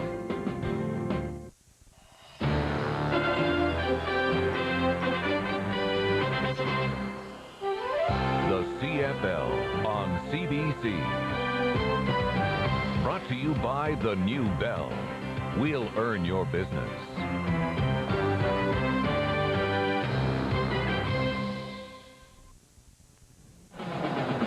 Welcome back to the Skydome in Toronto, where Argo fans are still celebrating Toronto's 43-7 win over the Montreal Alouettes. As previewed and mentioned, Doug Flutie, the man who directed this slaughter here today. Doug, it looked like you had receivers open all afternoon. They ran a lot of zone, and we did a good job adjusting routes. Guys sitting in holes and drifting, and we did an excellent job of attacking the weak side of their defense today. Before, we had burned them on a lot of crossing routes, so they went to a lot of zone. And our guys, even strong side and weak side, both Both sides, they were doing a great job of reading coverage and sitting down in holes. This must feel really good, Doug, to take a team that was 4-14 a year ago, have a 15-3 season, a big win in the final, and go to the Grey Cup. It does. It feels great. I've been to the Grey Cup before, and you know, this game is the stepping stone. This is a big touchdown late, or first touchdown in the second half, I believe. And we just ran a quarterback counter off a look that we run the shovel pass off of, and it was an easy walk into the end zone. What happens in a football game like this where a team is scored on the opening kickoff and seems to be down? I think you got to bounce right back and try to put a drive together and answer, at least with a field goal. But our defense stepped up and played so well, it made it easy for the offense. We could play conservatively and do what we have to do to move the ball and not take a lot of chances because our defense was playing so well. All right, Doug, fine game. Congratulations. We'll see you in Hamilton next weekend. Thanks a lot. Appreciate it. Doug Flutie and the Argos winning big here today, 43-7 over the Montreal Alouettes. Coming up next, the Eskimos and the Stampeders in the Western Final. All right, Mark, thank you very much. And you just saw the skyline of the city of Calgary, the smoke standing clear, or standing still, I should say, give you an idea of just how chilly it is here today. Jeff Garcia all set to start at quarterback for the Stampeders against the Eskimos. We'll talk about field conditions in a moment, but first, here's our game day analyst, Chris Walby, to say just how surprised he was with the outcome in Toronto today, at least how lopsided the score was. I think the biggest thing, Scott, is we made so much during the pregame broadcast about how Montreal's defense was going to control the game. Peyton and Carter. Nothing was said about Gibbons and Maxey on Toronto's defense, and I think that was the big difference. Toronto's defensive line gave Tracy Ham all he could handle, and of course their offense was superb, but nothing was said of Montreal's, Toronto's defense, and they did a superb game. Chris, what about the Argo offense? Anytime you head into the Grey Cup game in the tail end of a 36-point victory, you've got momentum, and the Argos do. Well, they've been riding high for the last couple of weeks. They've had a couple buys, and you figure with buys, sometimes you get rusty. They seem to just get sharper, and Don Matthews has got them rolling. Doug Flutie is sharp as I've ever seen him. They got a whole tool chest of stars. I mean, hey, they're going to be tough to beat, but look out. All right, here in Calgary, the McMahon Stadium grounds crew's in the process of clearing off the field for the third time today. Takes about 33 minutes to do it, so kickoff here has been delayed just a bit, but the wait will be well worth it in order to provide the Eskimos and the Stampeders with a clear surface on which to contest the West Division Final. Chris, this is not a bad field today, and you've got a piece of footwear that'll be the shoe of choice for most of the players today. Footwear should not be that big an issue. Well, this here is a Nike Destroyer, and I think we've been on the turf, and the turf right now is in great shape. And I think what happens is this is the Destroyer, and all you can see is the nubs are a little higher. They're a little pointed as opposed to a regular turf shoe where they're cut off flat. And this is the shoe of choice out there today. So there'll be no need for staple screws or any other foreign substances. No peanut butter cups, anybody in the league uses these, right? Well, you got to use them. You know what? Like I said before, whatever it takes to win, baby. All right, Chris. Let's go back to Toronto now, and here is Chris Cuthbert. Well, Scott, a couple of guarantees I think I could make safely. Number one is that the Western Final will be closer than the East. And number two, no matter what happens out West today, the Toronto Argonauts are going to be favored going into the Grey Cup game. You know, they had an outstanding, dominating performance this afternoon, and it all started off with the opening kickoff when Mike Clemens set the tempo of the game, and he took the opening kickoff back 90 yards. Clemens did that, and it didn't look like Montreal ever recovered. The one guy that doesn't show up in the scoring today was a huge factor, and that's Robert Drummond, who's quite a weapon. Let's have a look, though, at the 90-yard scamper by Mike Clemens. And this is Darryl Adrelin's, the special teams coach, special teams. And it's such a huge factor in CFL games. You were talking about Robert Drummond, over 200 yards in total offense this afternoon. Well, it was a decisive factor last year in the Grey Cup game, and it was again today. Special teams, and we'll look for that at Iberwin next week. Right now, let's go to Mark. That's the scene inside the Argonaut dressing room. A jubilant Argonaut victory here today, 43-7 in the East. Almost everywhere you look today, people have financial concerns. They want control, security, and when the unexpected hits, they've got questions. At Manulife Financial, we're helping over 3 million Canadians find real answers. We offer flexible solutions to help you face the unexpected. And as one of Canada's largest financial services companies, we're probably helping someone you know right now. Manulife Financial, helping you make better financial decisions. There's the damage on the scoreboard. The Argonauts defeating the Montreal Alouettes 43-7 this afternoon in the Eastern Final. Right from the get-go, it was all Toronto. The 90-yard run back by Mike Pinball Clemens. There's Donnie Wilson celebrating a dominant defense. Some talk the Eskimos have the best defense in the country. The Argos saying in the press before this game that they were out to prove that, in fact, with a 15-3 record and a 43-7 win in the Eastern Final, they are the dominant defense in the CFL. We're back with more of the post-game celebration in Toronto, where the Argos win big right after this. Tim Hortons came to the market to ask these experts what makes a great sandwich. It's the bread. No bread, no sandwich. Tim Hortons Bakery Deli sandwiches are made on your choice of freshly baked breads and now 8 kinds of bagels. Quality deli meats. We've got them. And fresh salad fills. And real Swiss cheese. Cheese is my life. Fresh produce. You've got it.